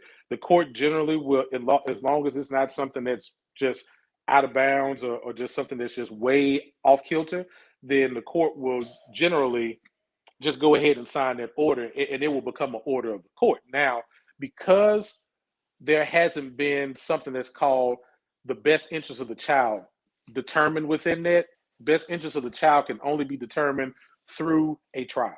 So if either one of the parties say that they don't agree, then they can go back in and they can challenge that agreement at a later time. But at least it will count as a judgment with the court, and you can make some headway with it. Yeah, that's what you did. You just put the legal wording into the initial advice I was trying to give them, but I couldn't exactly word it quite right. But more or less, that's what I always say, that when y'all are on good terms, if you don't want to go and sign the marriage contract, go down there while y'all on good terms, present the paperwork to her, like, hey, I just want to do this just to make sure everything okay as far as with the child and and everything. If you can get her to sign and agree to that, then you protect it. You protect it. She go left, y'all break up, you got control in the situation, or at least you got something documented, basically, just because, I mean, listen, she can she could literally go down there if y'all break up and say that, hey, he ain't been around, he ain't been in our life, he ain't been taking care of us, she can go down there and call you a deadbeat, but flat out. Bernard, what I'm getting from the attorney up here, the good brother attorney up here, he's saying that a father could go and do that all by himself. They don't both need to go, do they? Well, no, they don't both need to go, but it's going to be easier from a procedural standpoint. So let me say this: if me and if I have a child with somebody and I say, hey, we agree to this, it's easier to file something jointly because it's gonna decrease the amount of cost that is gonna be for me. So, like, depending on where you file in this state, just to file a petition for anything like that can range from $250 all the way up to $400 or more. Plus, you got to get them served. Then you got to get them in the court. And then, every time you go to court, if something doesn't go right, I mean, they're charging you for every single thing. But filing a judgment into the court generally is a lot less expensive. You don't have to go through service, the sheriff's department or the police department, however it works in the state that you may be in. But you can do that. Now, a man, that's why I said it's easier to do it together, because they're going to need to see that both parties agree. Yeah. You just can't go and do it on your own. Yeah, you go try to do it by yourself, they're going to assume that the other person is probably going to contest it. And if she is contesting it, now the two of y'all are in a fight where y'all was previously, happy. That's why I'm like, that's why I'm saying, if y'all on good terms, if you can sell to her that, hey, this is a good idea, what I'm doing for, to make sure that, to take care of my kids, to make sure that they protected in the situation. If something goes wrong, I want to make sure that I'm there. That'll, I mean, if she agreed to it, that gives her a little extra incentive to not go left, because she know that she can't go left, take the kid and get the money. But that's part of the reason why Shannon was saying, nah, she ain't gonna go for that. She ain't gonna file it. But if you can convince her to do that, when y'all on good terms, then that I think that is the way to go. Shout out to Ayesha A, says, Bernard and panel, after the wedding, honeymoon, name change, family get-togethers, and children, a woman will really go left like that? Okay, you got a woman's name, a man's picture, and a confusing question. I don't know what to do with this. What do you mean? I think the question is saying, after a woman goes through all of that, is she really gonna go left? She's a woman. Yeah, they might. Some do. Hell yeah. The statistics speak for themselves on that one. Yes, with a hell in front of it. Like we don't need to really expound upon that one. You can go look up the statistics, bro. Yeah. They file 70 to 80% of the divorces. Yes, they will go left after all that. Yes. Yeah. It takes one piece of paper to get married and change your last name. That's it. That ain't a whole lot of going through all of that. That ain't nothing to go through. It's going out of it that takes a whole lot of it. And yes, they will go left because oftentimes the men is paying for it anyway. So all they got to do is just either show up or sign papers. Yeah, they do it all the time. Absolutely. He So, said, "Who is this if I may, beta?" All right, go ahead. if I may, I'll add a little context. I mean, I've been watching your program for quite a while, and I also, Thank you. I've commented on TLA's podcast, and I've been on a couple of others as well. I mean, the issue of the filing of the divorce, a lot of people get caught up in there, but at the end of the day, it really doesn't mean anything because the majority of the people who are filing because they're no fault divorces. So people are filing for any reason whatsoever. Now, as a family law attorney, I will say this: the majority of the people who I see filing divorces are generally women.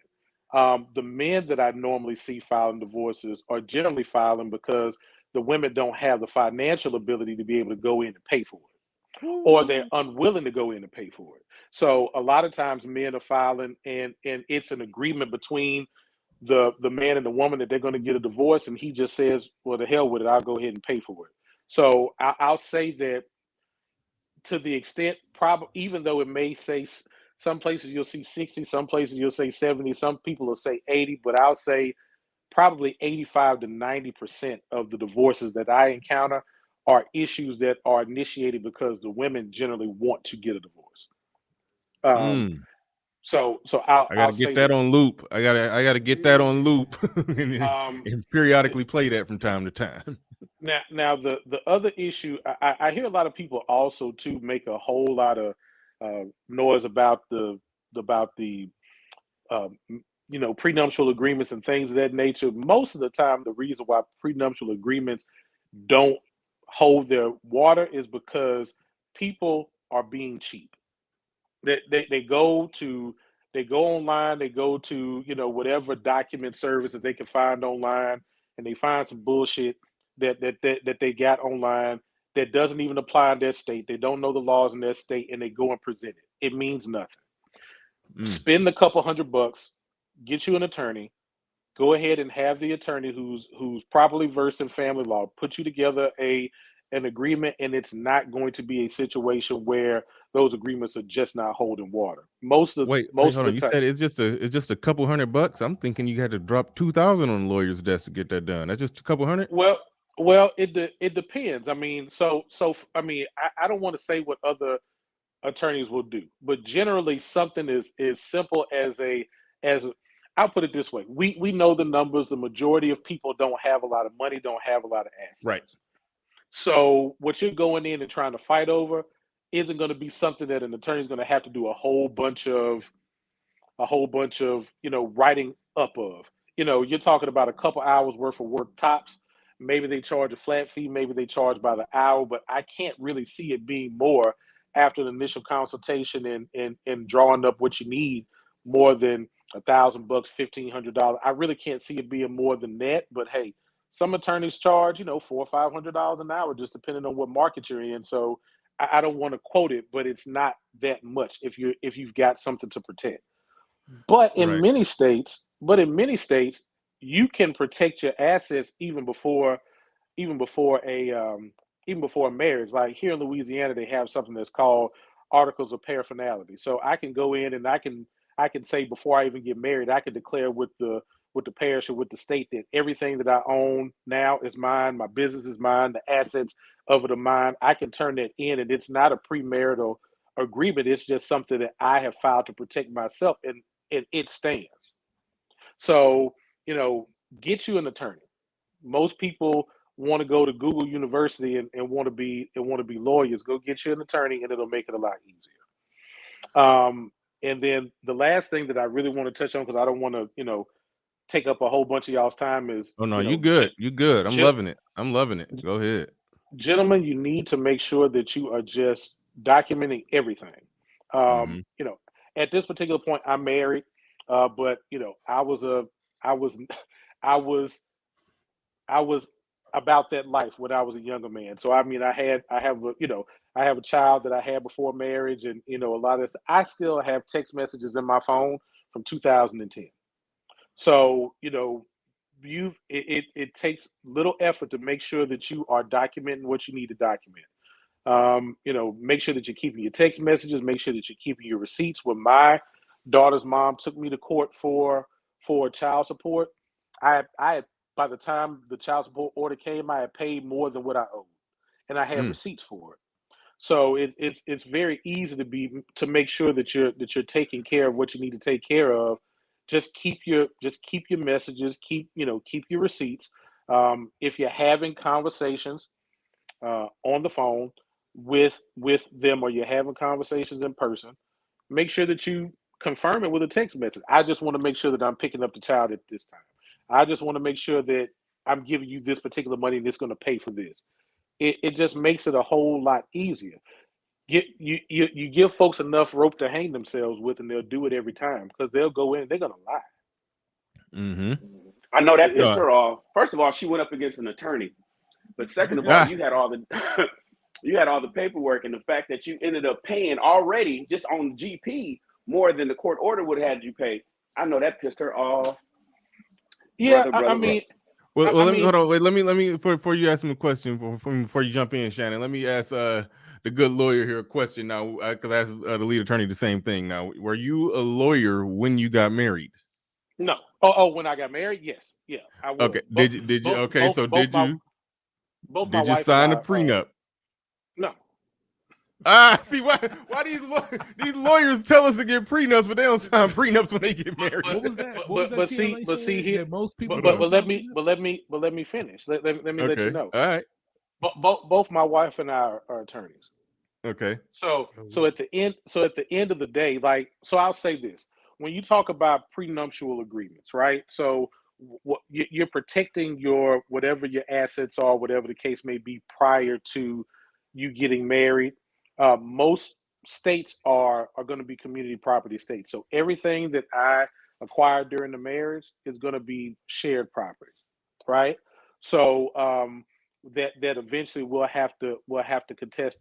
But when you're going in and people are asking for spousal support, what are the requirements for spousal support? Generally, it's a person is going to have a need, and the other person is going to have the ability to pay for that need, and then they're going to look at what the standard of living was during the marriage. Okay, so my wife has 2 bachelor's degrees, a master's degree, and she's an attorney. She's been practicing just as long as I have. So if God forbid we get a divorce, what's she gonna go into court and say? That she can't support herself? Bullshit. Because she has more degrees than I do.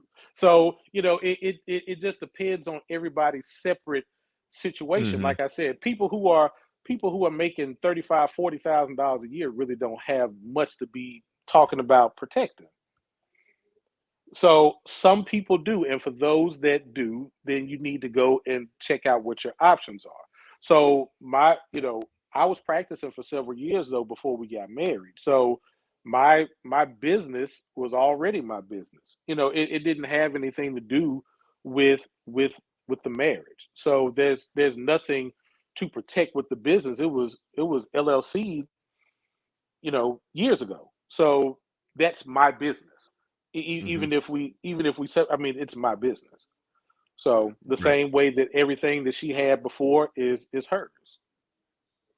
So it's like I said, it just depends. There is no cookie cutter situation for everybody.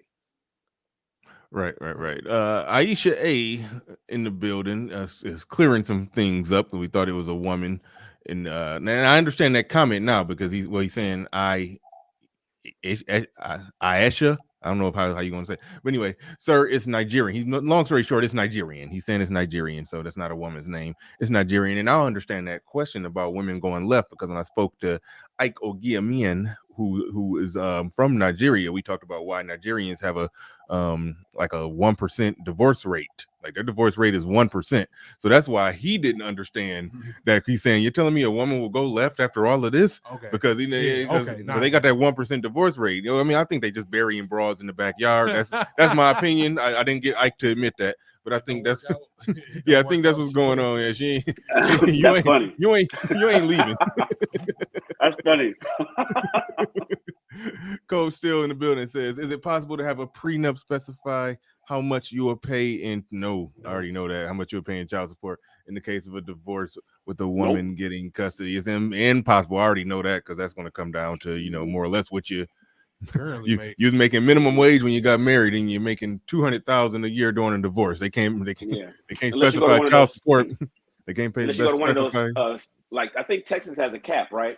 $2,000 a month period. That's how Chris Brown kind of won out with his baby mom, because you know the child support order was established in Texas, and Texas has a cap at $2,000 a month, and so she went to, you know, she wanted $15,000 from him, and he won the case because look, 2,000 is the limit. Now you could take everything else I give you. Yeah. Oh yeah. He's everybody. He winning. He could do like a half a concert per month and pay that shit. Half a concert. That's 2 TikTok videos, and he's straight. Yeah. A TikTok video, right? If that. Right. All right, we're gonna go to Rod of God podcast in the building. Moderators, y'all know what to do. Drop Rod of God in the chat room. Appreciate you. Oh yeah, no doubt.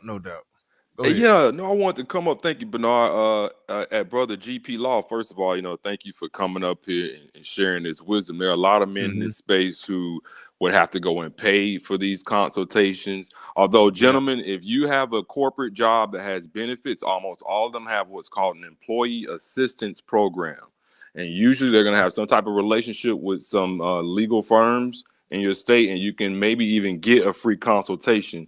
So always look into that employee assistance program, EAP. But thank you for sharing all that knowledge, GP. The only thing that made me want to call in is, you know, I definitely would never want to tell brothers like they can't be Google lawyers, because I'm a Google lawyer. You know, I fought for custody of my son by my damn self, just researching, reading case law, reading over. Another resource, gentlemen, is almost every court system has a online records database where you can just go in and just read people's entire cases and see, like, what did they file, what did they say, because, you know, in terms of financially, not everyone has that type of money to be, you know, pouring in tens of thousands of dollars into representing themselves. Now, in my divorce, in the end, I ended up hiring a lawyer, because after I filed all the pleadings myself, because I just got tired of arguing with her, you know, crazy lawyer, you know, cackling hen of a lawyer. But he was flat fee. And so that's why I went ahead with it, because it's like, I pay this and I'm done. But to open yourself up to hourly charges that incentivizes lawyers to be very, you know, to file a lot of, you know, pleadings and motions. And so it's like, you know, unless you have that type of money, you should be a Google lawyer. Don't let nobody tell you not to be a Google lawyer. You can fight for your custody without having to pay some lawyer thousands and thousands of dollars. All right, GP Law started unmuting himself as soon as you said that. So go ahead and get him. Go ahead and get him, lawyer. So here's what I'll say. Number one, I do not disagree with you from the standpoint that the majority of things that you can do, a person who has not been trained to practice law can do. Most of the things that I have the ability to do, a person who is not trained to do it can do it. But there's a big difference between custody and dealing with issues concerning contracts and how they're breached, and what breaches the contract, and what applies and what doesn't apply. So I was specifically referring to the issues of the prenuptial agreement, because that's a contract. So even though it's in the family law realm, there's still strong nuances of contract in those agreements. And you're absolutely right. mostly everything is public record. You can go to your clerk of court office and you can be able to pull it up. Except for things that are dealing with like juvenile law or things that have been requested to be uh, sealed. Mostly everything you can pull up. Now, the real question becomes at the end of the day, um, you know, is it current law? Is it old law? Does it really apply here? There are a lot of things that I wouldn't trust. So I know that the majority of the folks here that we're speaking to are very intelligent. I feel like I'm a very intelligent person too, but I can't do your job because I'm not trained in it.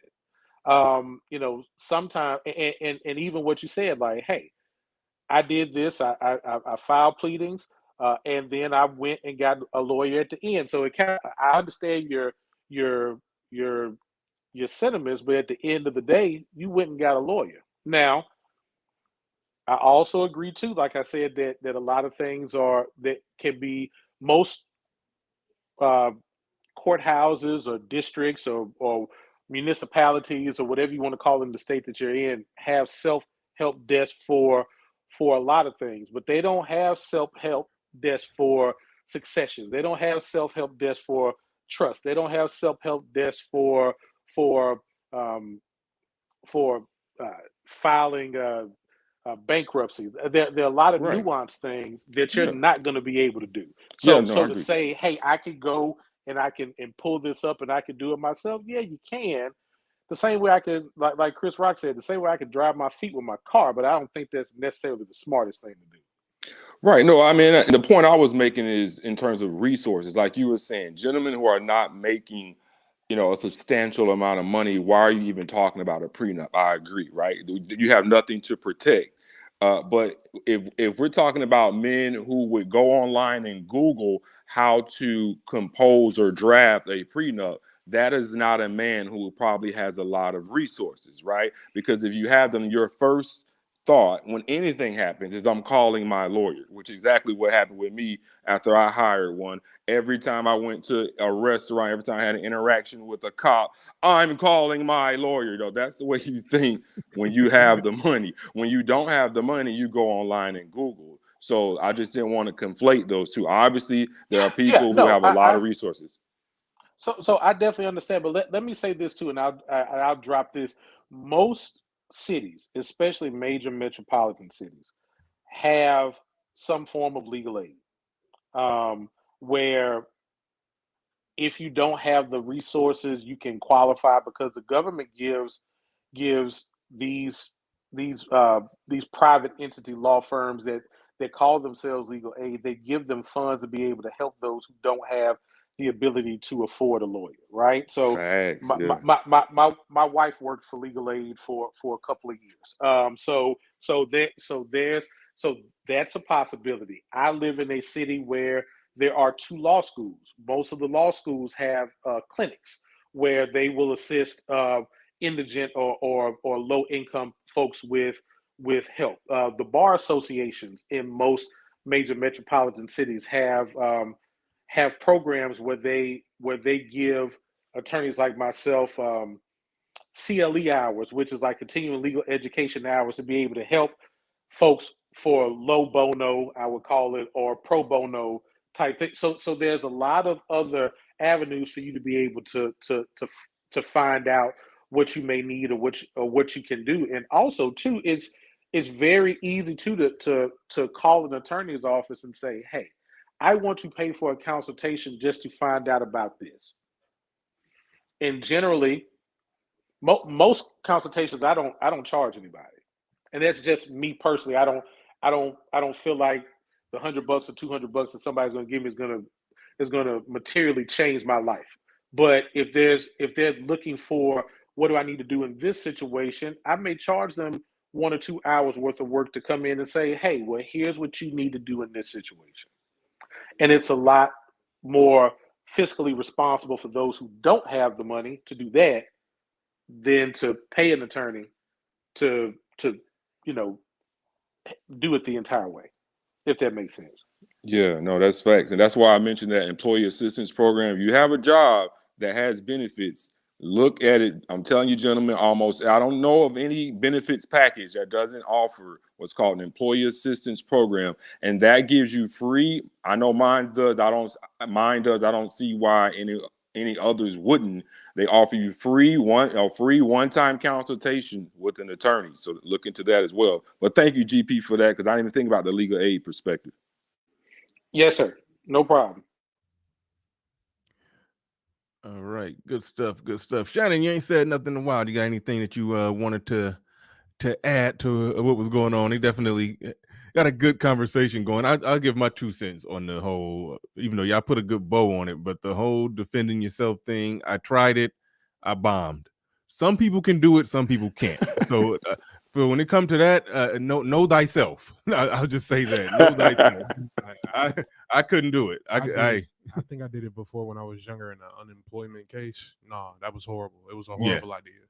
Yeah, some people can do it, some people can't. That's what I say on that. But Shannon, you ain't said nothing in a while. Anything you wanted to jump in on? Or oh no, Shannon just bailed on us. All right, we'll So I don't want to take up much of y'all's time. I just wanted to come in and give my 2 cents, man. I appreciate the time, and hopefully I'll be able to drop in another time.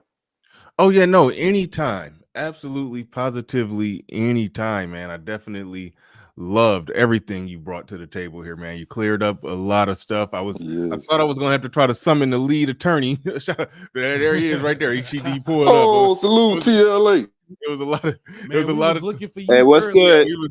We was looking for you, lead attorney, but another lawyer showed up and answered the call. We had some legal questions. Can you get us a league of attorneys so y'all can just like swap shifts on panels? Yeah, no, we need that. We need that. Yeah, shout out to the lead attorney. Just did some pre-recorded stuff with him. A lot of it's going to be coming out bit by bit. Shout out to that brother. Definitely doing the Lord's work in this space. Shout out to the lead attorney. And like I said earlier, I did a commercial for him earlier. I just joined his Patreon where he's definitely giving a lot of game on the Patreon. If you because he was thinking about starting a channel. If you're thinking about starting a YouTube channel, then you definitely join lead attorney's Patreon. And it's definitely a lot of good information on there. So shout out to the lead attorney. We got Well, you brothers be blessed, man. Y'all have a happy holiday. You too, man. Absolutely. Thanks for coming up, man. Anytime you want to come up, go ahead and come on up. But all right, Chaos, what you got, man? So it seems like Ayesha wants an open relationship. We done moved on from that. Listening. Okay, all right. We'll move on to something else then. If y'all already talked about it. No. We literally been talking about something else for an hour. You haven't been listening at all. You just took the link. Chaos came up for he had violence in his eye. Yeah, he came up. It's not really like that. Hold on, bro. We've already broke out the pitchforks and the tiki torches for Ayesha Curry. We did it. We did our witch hunt and we passed that now. Okay. But well, can I ask you a question, Bernard? Well, if you want, I mean, you can give your opinion. Well, go ahead. What's your question? I noticed you now have an official studio, and my biggest question now we are going to go to 2022. What's the direction the Bernard Wright podcast going now? Oh man, come on! I don't feel like answering that question right now. I'm more or less. You have guests now. Like you have the plan. Yeah, the plan is to have a lot of in studio stuff going on here. I got 3 cameras in here I got 5 mics, but I only got a setup to where I could use 4 of them at a time. So so I mean I got it set up to where I can have more or less 4 people in here. So it'll be moving in that direction, having more in studio guests and whatnot. So it's a number of things. Yeah, in studio panel. I still do the panel thing like this because it's a lot of brothers with a lot of expertise that can pull up and whatnot. Like we just saw with GP Law just came through, but yeah. So and Game Changer said, "Damn it, Chaos." Oh man. Well, you know me, Bernard. At times when people ask, we could ask these certain questions, but we always ask the important questions that people are either willing to really think about and answer, or they just want to think about a little bit more before even answering the little deeper questions. Since we all content creators out here, So it's always good to challenge ourselves when someone asks the right questions, not just simple, but certain questions. Is somebody jiggling the Ethernet cable when you talk? Like, I have no idea, man. The internet is working good for now. You sound good, Chaos. I'm just playing.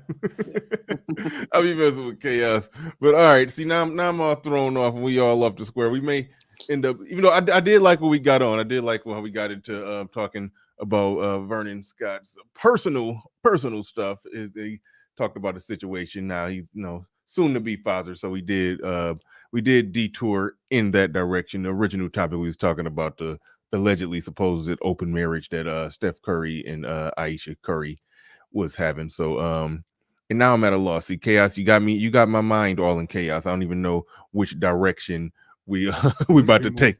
We about to take this thing now. But no, it was definitely a lot of good information that came out, got put on the table by a lot of brothers. Bernard, can I ask Vernon a quick one? Yes, absolutely. Vernon, real quick. So look, I get it. One thing that piqued made me that made me sit up. You said that you had known her for 5 years, but you only been dating for 9. Is this somebody that was a friend of yours for the entire 5 years, or somebody that you was kind of messing around and you guys made it official after in just the last nine months? Yeah, so we started off as friends, and then 2 years into the friendship, we started messing around, and then we made it official. At the beginning. All right. Yeah. All right, This is not just some random person. Okay, cool. They said I'm looking for safety and longevity. So that sounds like a little bit of more safety and longevity. That's cool. You said that marriage is not. You said marriage is not off the table with you two. But is that something that she's kind of like edging you towards? Is she gonna hit you with an ultimatum later? No. Are you gonna have a shotgun pointed at your head or what? No shotgun. So she's a bit older than me, so it was never really a pressure type of situation for her anyway. But knowing who she is, knowing how everything has been going, knowing the longevity and the safety, like you was talking to, I know that I can't take marriage off the table because this is a real life situation. We have been friends. We have dated. We have made a real relationship. And the only thing that went left was a kid popped up out of nowhere. So it's just really trying to get acclimated to what life is about to change to at this point, and not trying to make a bunch of changes at one time and then try to make everything super crazy. He said, hell no. Now his wife is older than him. No, I got you, brother. Now, Bernie, I gotta hold you. Hey, bro, this space is about accountability. You said a baby 100%. popped up out of nowhere. I did hear that too. Unplanned. Unplanned. No. Unplanned. Let's call it unplanned. I'm not saying that I was. Yeah, I shot up the club. It happened. But it might not see. Okay, unplanned could go a lot of different ways. You may have been trying to dodge around that ovulation date, and you could have been told that it was one day and it wasn't. So it's a lot of different ways. No, it was more than that. Me and him was talking about that off the air, actually. You can go ahead and explain what you thought the situation was. Yeah, no, because she had a surgery. I'm not going to disclose the amount of surgery, but her doctor came to her and told her, like, yeah, wrap it up. Wrap it up. It's not going to happen. Because the doctor told her she couldn't have kids. In other words, the doctor told her she couldn't have kids. So this is more so of a miracle baby situation. So he wait, brother. Did the doctor tell you that? That was my question. No, definitively so I wasn't there when she got that, but I was at the first ultrasound, and when they went through her record, the doctor was looking like, so this is a miracle baby because you're not supposed to be able to have babies after this surgery. So I was there when the ultrasound happened, and I talked to the doctor. Okay, so she was telling the truth, because a lot of times women will lie and say that, oh, I can't have babies, or it's a very slim chance, and next thing you know, she has triplets. Man, I went to go see her in the hospital when she was recovering from the surgery. Okay, so that's what I was asking. Oh yeah. No. I knew factually that was a real thing. Yeah. Gotcha. Okay. Right on. She said she couldn't have kids, and he was say hello to my little friend. He just shut up. He shut up the whole place. He went Al Pacino. Man, when you get facts, on him. You get facts, data, and statistics. You usually run with them, right?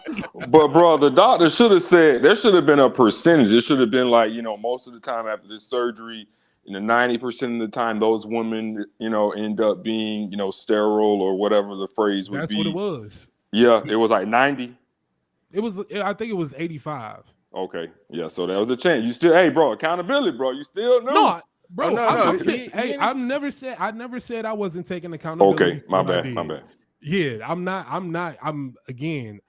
here for it. I'm here for her. I'm here for the kid. Yeah, everything.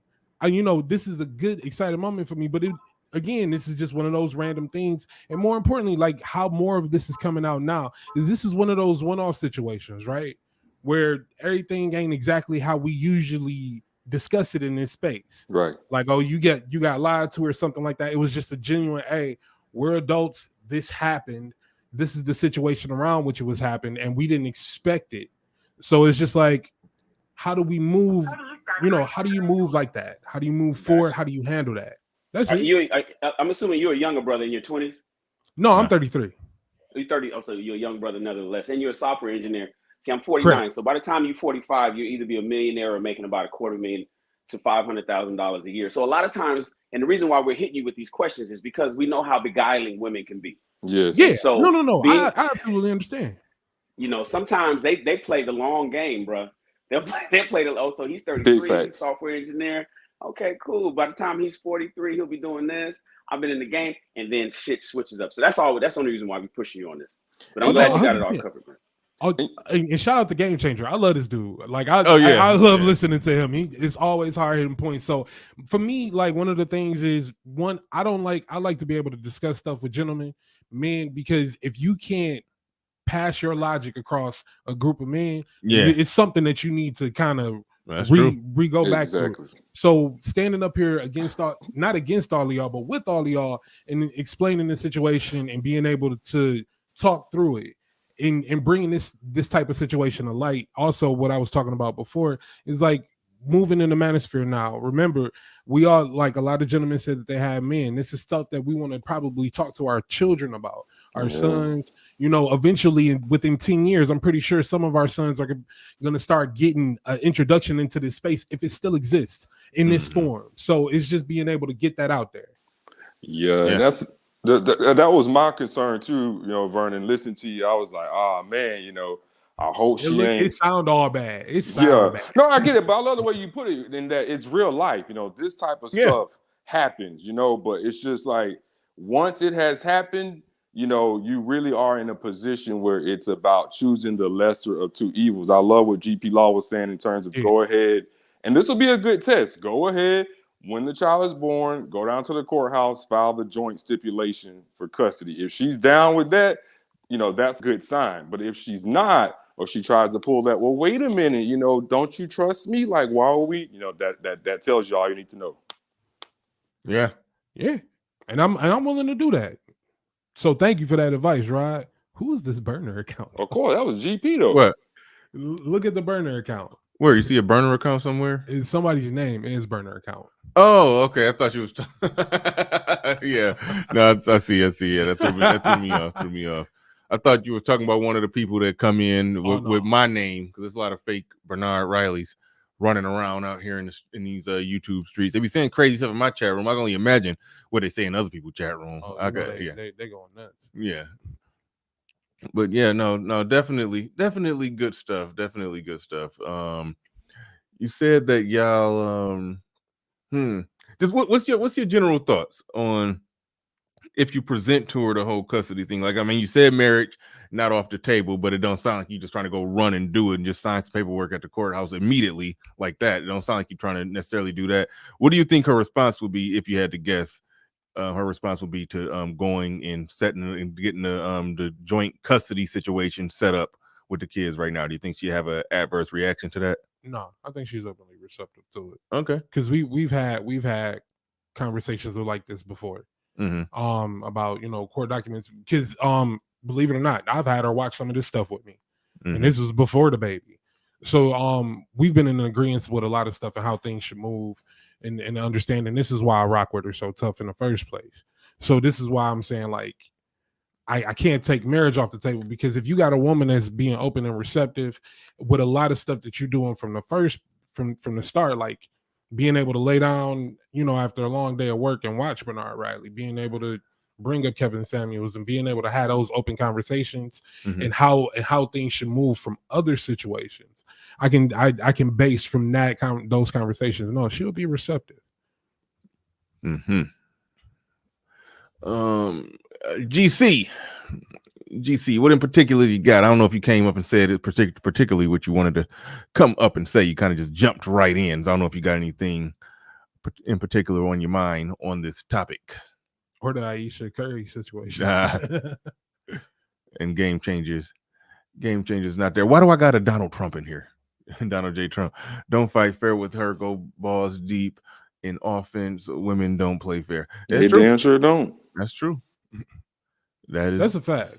Absolutely true. They don't play fair. That's why I say the main point that I've given men, and I'm sort of glad a lawyer kind of confirmed it, but the main point that I've always given men is when y'all are on good terms, get her to go down there and sign and get them sign the rights. So not sign the rights away. I mean, if you really want to go full gangster, I mean, get her to sign the rights away, get her to sign the rights over to you, or just get it, get the joint custody thing set up like that. So hey, what is Snuggles put? No one believes you. No one believes you. We need more people. No, she said no one believes you. It ain't nothing to believe or not believe. I mean, he came up here and more or less he bared it all. He laid it all out. Man, ain't no shame. Yeah. It'd be a shame if I had my shit together. That's what it'd be. If I was moving behind the A ball, this wouldn't be a conversation that I would be willing to put out there like that. Yeah. You being a software engineer and making paper, if she is down to do that custody thing like that, then that says a lot, because you know where her mind at if she's thinking, no, software engineer, I'm not doing nothing to give up an ounce of power. I want to make sure that if things go left, that I got you by the balls. Like so that would say a lot. That would definitely say a lot. But we got Bowdy Thug in the building. Go ahead. What you got on the subject? What's up, everybody? Can you hear me? Yeah. Well, what's up? I just wanted to add real quick. This is an important conversation you guys are having. A lot of men are going through similar things where they're being fathers. A lot of them for the first time, and they're dealing with it in a situation where they're not married. And I think it's important in these conversations that we also highlight, in my opinion, for what I understand, is how men should be operating with I think you're having a son, right? Yeah. Yeah. With their sons or even their daughters, is the aspect of protecting yourself if, the girl goes awry and you want to maintain that relationship with your son, your daughter, your child. I think it's very important for us to highlight that you have to be a provider, as opposed to not just a financial support. I'm talking about you have to be, and maybe Bernard can talk about this more, about you have to spend the time with your child. Providing, you're feeding your child. You are, cooking for your child. You are changing diapers and stuff like that. Or, whenever you're leaving the house, at least 50% of the time or more, you should probably take your child with you. Big facts. That sort of involvement, because that's going to help protect you if you ever have to be in front of the judge, talk about, hey, I want 50%, but she's going to say, well, you're never with the child, that sort of thing. So if you can prove, from my understanding, if you can prove that you are, and men that are in your situation, that you are taking your child wherever you go, you're involved with your child. And also, I think I've heard somebody also mention that writing down a plan for your child, for parenting and your child, as far as some of the things you're doing for your child, as far as, like, I think the attorney mentioned, like a trust, having a trust set up, life insurance, investments that you have for your child. Also things like what ages you want to get involved with sports. Also, I also recommend tutoring, having tutoring for your child for when they're going through the process of, middle school and high school, having that set up so they can be, education wise, have an advantage for everybody else. Even when you have a smart kid, they can still have good grades, but they can still go through tutoring when when they're taking like especially difficult courses like physics and calculus, so they can be advanced. So if you have a written down plan and you can show that to the judge, if you ever have to go in front of the judge, that's one of the things as men we should be probably promoting and talking about and discussing. Plans, but obviously plans change. This is like a outline basically what you kind of want to do. But if your son or your daughter switches up and wanted to do something different, that's fine. But at least you have like an outline, a plan that you thought out, and you're actually spending that time that you need with your child, as opposed to your I don't know if you're living situation. You may be living with your your baby mama, but if you're not, there's some sort of arrangement that you have to show and provide that you are spending that time, like Bernard did. Big facts. I mean, and Vernon, really take that to heart, bro. Because I'm telling you, in my divorce, she tried to claim because he was a baby. She tried to claim I have to have primary custody because I'm breastfeeding. I was able to go to the pediatrician's office because I was there and I was active, and I went to the doctor's appointments where there were feeding problems. A lot of women cannot breastfeed anymore. It's a very strange phenomenon. Their bodies aren't making milk. So I was able to take those. Oh yeah, that's for real. Yeah. Oh yeah, bro, it's huge. I didn't know that was a thing. I do remember when, like, my kids are older now, but I do remember when she would like get on the little pump. She would be pumping all day and just make just one little That's container. What it is. That's like, what it is, bro. So yeah, I didn't. Yeah, that's crazy. Because normally, like, bro, they should be oozing milk. But when that's how my son's mother was on the pump all day, produces a little bit of milk. They're not making milk. You know me, brother, God, it's spiritual. It's a big thing. And they're blaming it on the American diet. So so for instance, I was in the hospital in 2015 for what is called complex diverticulitis. Now, everybody, you guys go look up diverticulitis. Half of Americans currently have diverticulitis and don't know it. It's not life-threatening. Don't worry about it. But diverticulitis, when you guys learn about it, you won't know if you have it unless you get complex diverticulitis, which is what I almost died from in 2015. Now, the reason why we have diverticulitis is because of the processed foods that came as a turn of the last century. The American diet, our processed foods, the way they're making foods. See, we just blindly go to fast foods and eat whatever the fuck they give us. We go to the grocery store, we eat whatever they give us. It's no big deal. We trust the FDA and we say you're going to take care of us and you're good to go. And that's not the case. And unless you got a farm in your backyard and you're growing your own vegetables, you're eating whatever you're given, whether it's at a restaurant, whether it's at a fast food spot, or whether it's at the grocery store and you're cooking it up at home. So now that women aren't breastfeeding, women aren't producing the milk that they used to. Women used to produce so much milk, man, they throwing away milk. It was like, damn, these titties are just making all kind of milk. But now women aren't making, even my ex-wife, it's like, damn, what's going on? And they're starting to attribute it to the American diet. They're trying to figure it out, and they're doing studies right now as we speak to figure out what's going on and why so many mothers aren't able to produce milk the way they were just 30 years ago. But you know what? Even though the food is messed up and you have to try to eat organic, and all that, and I'm sure there's probably some correlation there. But the thing about it is, like our doctor was telling my son's mom, Latina women don't have that problem. They come in, they oozing milk, they've got babies. They'll have relatives coming in like in the first day before they start really making the milk. Their first 24 hours.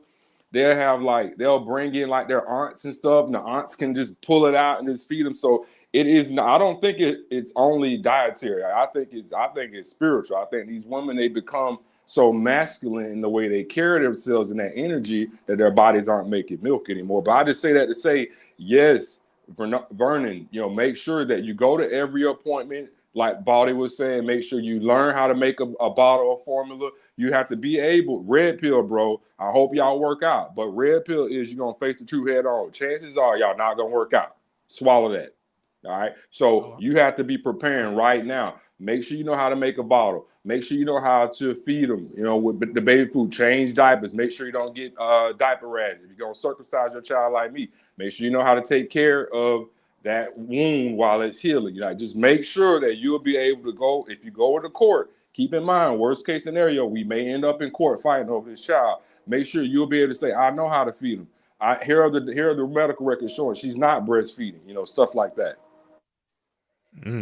That's crazy with the breastfeeding thing. I just want to say that real quick before I pass it to whoever was trying to talk. With the breastfeeding thing, just stop and think about that for a moment. Like, I'm a firm believer. Like, I just based off what I saw, because like again, my ex-wife, she went, she breastfed and the Enfamil and Similac. We used both of them, but I don't think she was producing enough breast milk to sustain the life of a child. I didn't know that was I didn't know that was a humongous thing. So basically, if it wasn't for the science that we figured out, whatever the formula is to make some fake breast milk, we'd probably be extinct. We'd be going extinct. Yes. Like, that's crazy. Yes. We would literally have killed ourselves off as a species if we didn't figure out how to make the Enfamil and Similac. That is insane. Bro, take it further. They can't push out these babies. My son was pushed out, but at the end they had to put a little vacuum on his head and pull him out because she wasn't, we done went to the doula classes and all that. They tell you exactly what to do. It's like taking a poop.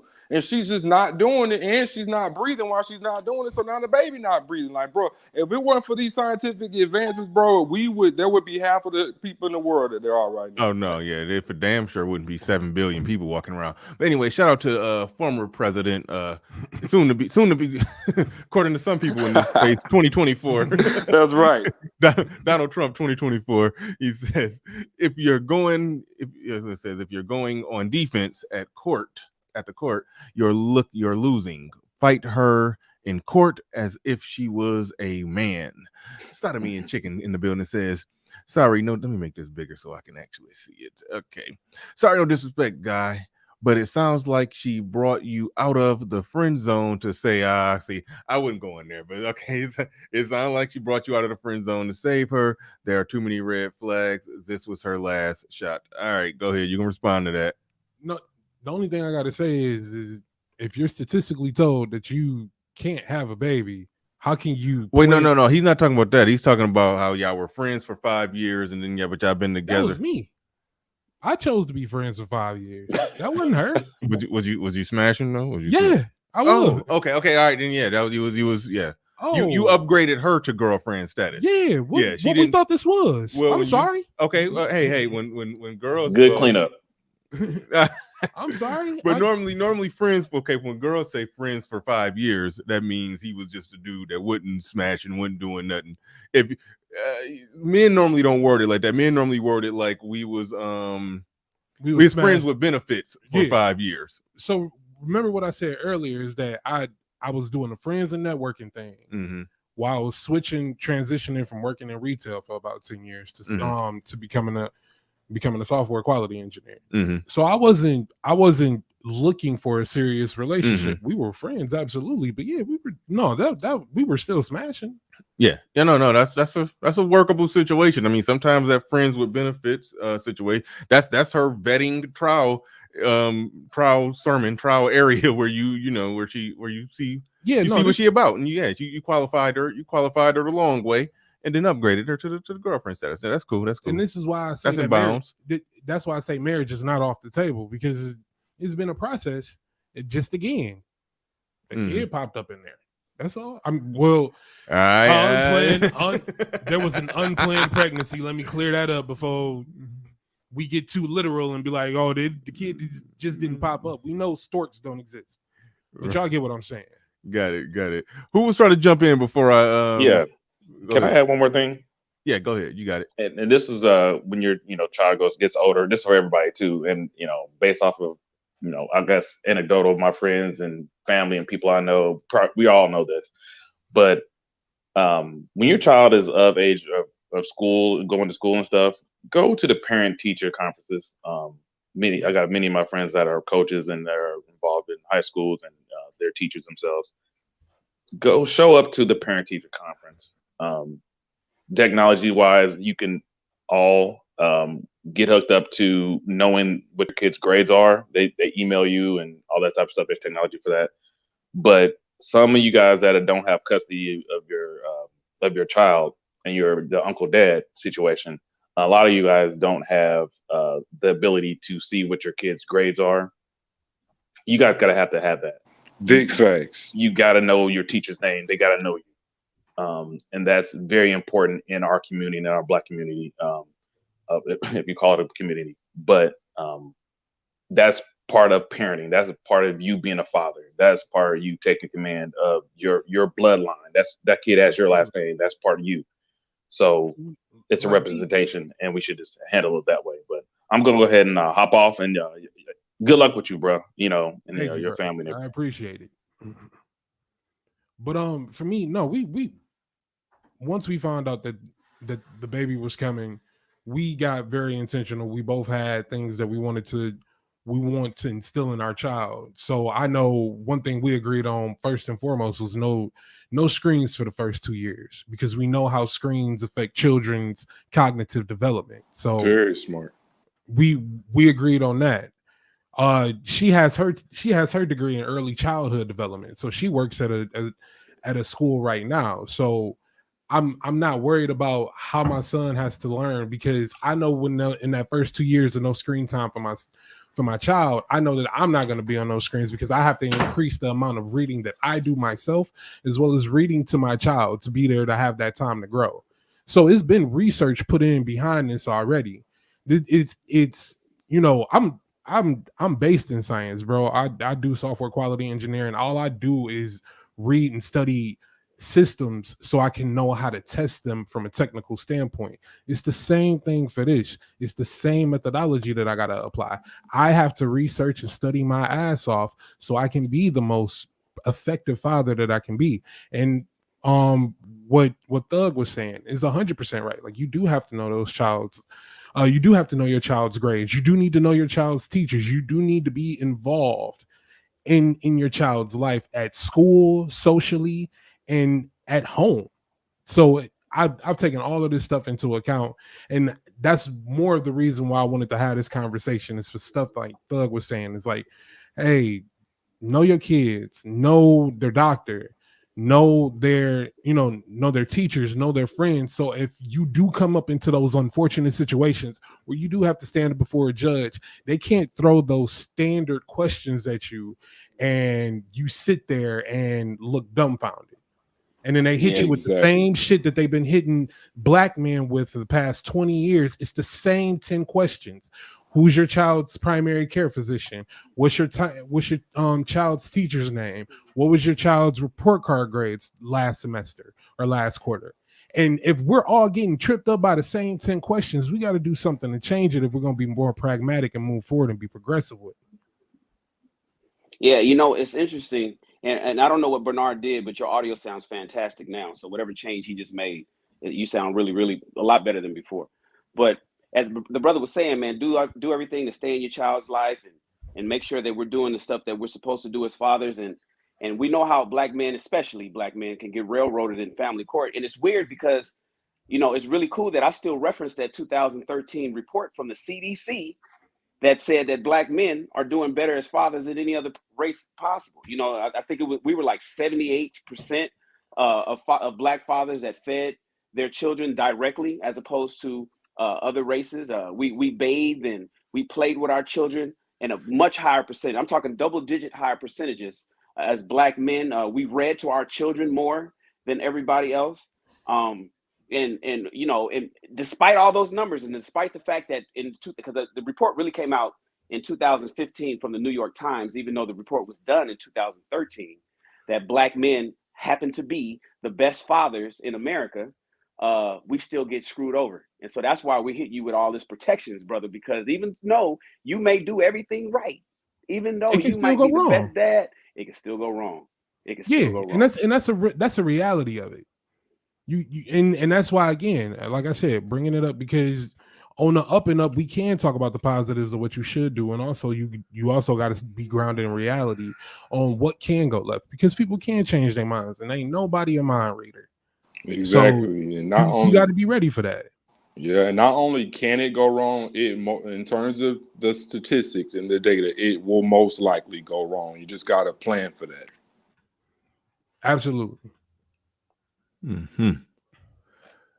All right. we are getting close to wrapping this bad boy up. This was definitely a good show. One of my better shows, man. I part of this. I love the second half of this conversation. The essentially the unplanned, the semi unplanned portion of it. the semi unplanned portion of it. I didn't even know we was going to be getting this deep into it, but I definitely love that. But we getting close. I just see. That burner account been going on me hard. They've been going on me hard. What's going on? You know, Burner, I would challenge that 30% of the black fathers have 85% of black. Huh?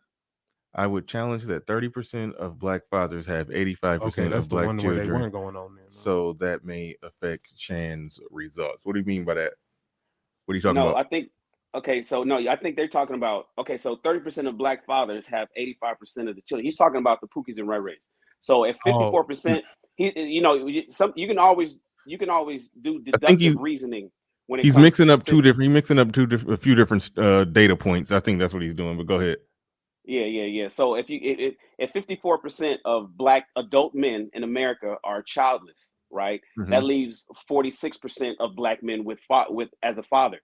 What he's saying is 30% or less, I'm assuming, is talking about the unwed fathers, but you got to remember there's 30% of black men that's married.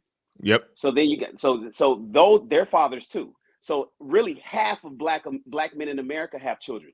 Half of black men in America have children, and of those half of black men in America have children, they're the best fathers to their children than their counterparts in other cultures and races.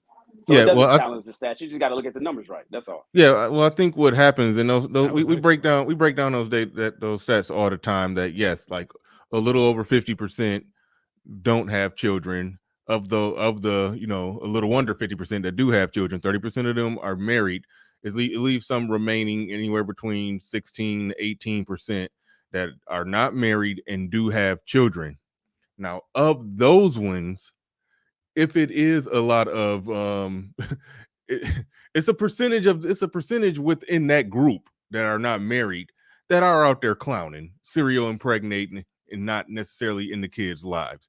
But we can look at the numbers and see that, okay, that's a minority. The majority of black men that have children are married. And then we can even look at the numbers to see that of those that are not married, custody agreements and arrangements are visible. We can see that that a lot of them are still in the lives of those children. It's hard to exactly specify of the 18 or so percent that are not married,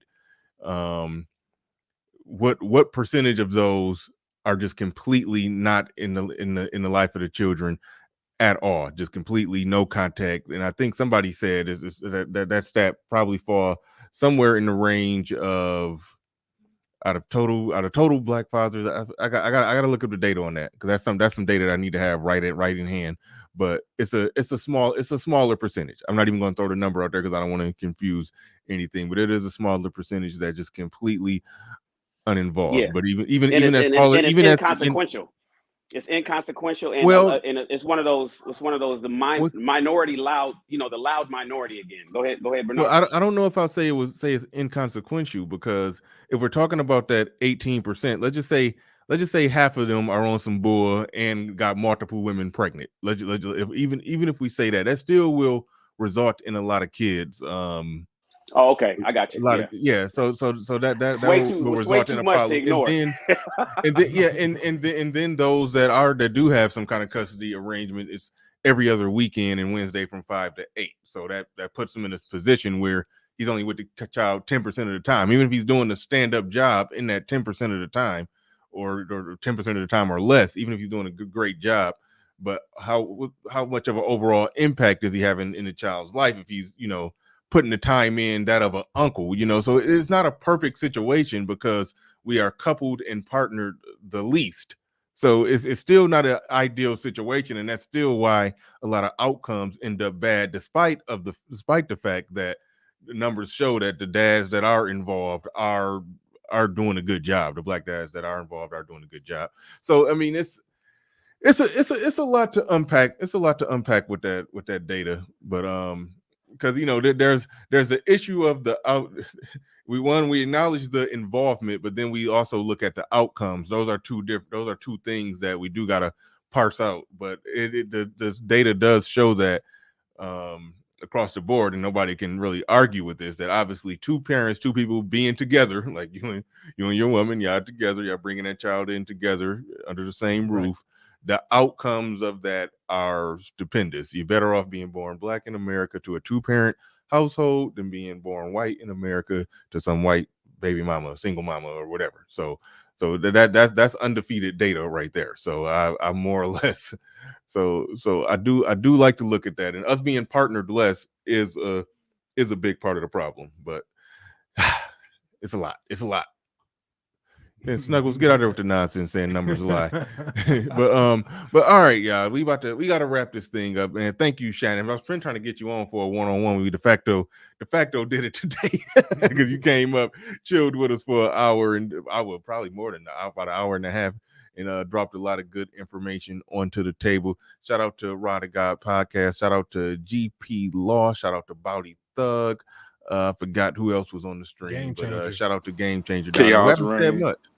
Chaos Rain with the derailing. Yeah. Who just came right up talking. He was ready. He was ready for that. He was ready for that topic. Yeah, he was ready for it. He was one of them that don't listen, just pull up. Game Changer, you want to say, holy shit. Uh-oh. OG, what you want, man? Hey, man, I just want to tell you, you did a good damn show. That damn premiere the other day with that attorney. He got away scot-free. I can tell you that damn much. I don't know. He had a conflict of interest drawn up his own damn paper, so he had a good wife who signed. No, I think he won. Actually, I know. I'm gonna drop the link. I'm gonna drop the link to that right now, so y'all can actually go watch it. He came out on top. He didn't get screwed over, but he got a divorce attorney. He drew up his own at his own kitchen table. At right? his own kitchen table. Drew up his own prenup. You got home Think court about advantage. that. Think about that. He got a prenup inside of his damn wedding. You know what I mean? At the end of it, you really don't get a prenup at the end of your wedding. I mean, your marriage. He did, and she signed that paper. Boy, he came out scot-free. Boy, if he ain't smart on anything else, he was smart on that. There's no court in America would have had to let him do that because he would have had a conflict of interest. That's why the wife and the husband had to have two separate lawyers. So he came out on top. And you know, in California, he got all the money hidden he got the money hidden in the Virgin Islands somewhere. Yeah, well, he was in Cuba at that time. You know, that's when they was hiding.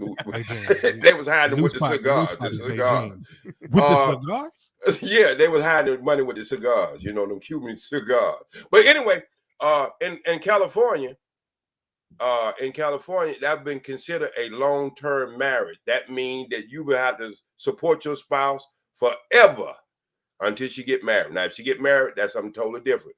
But if she decided to just have a boyfriend for the rest of her life, you would have to support her for the rest of her life. It's called a long-term marriage. That's why I put it in on your comment section, the laws in California.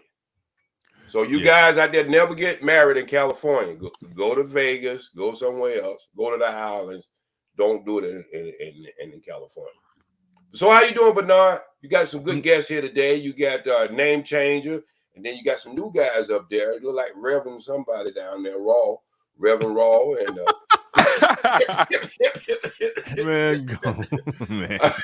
And then you got Raw the podcast. He's a good guy. Oh, appreciate you, OG.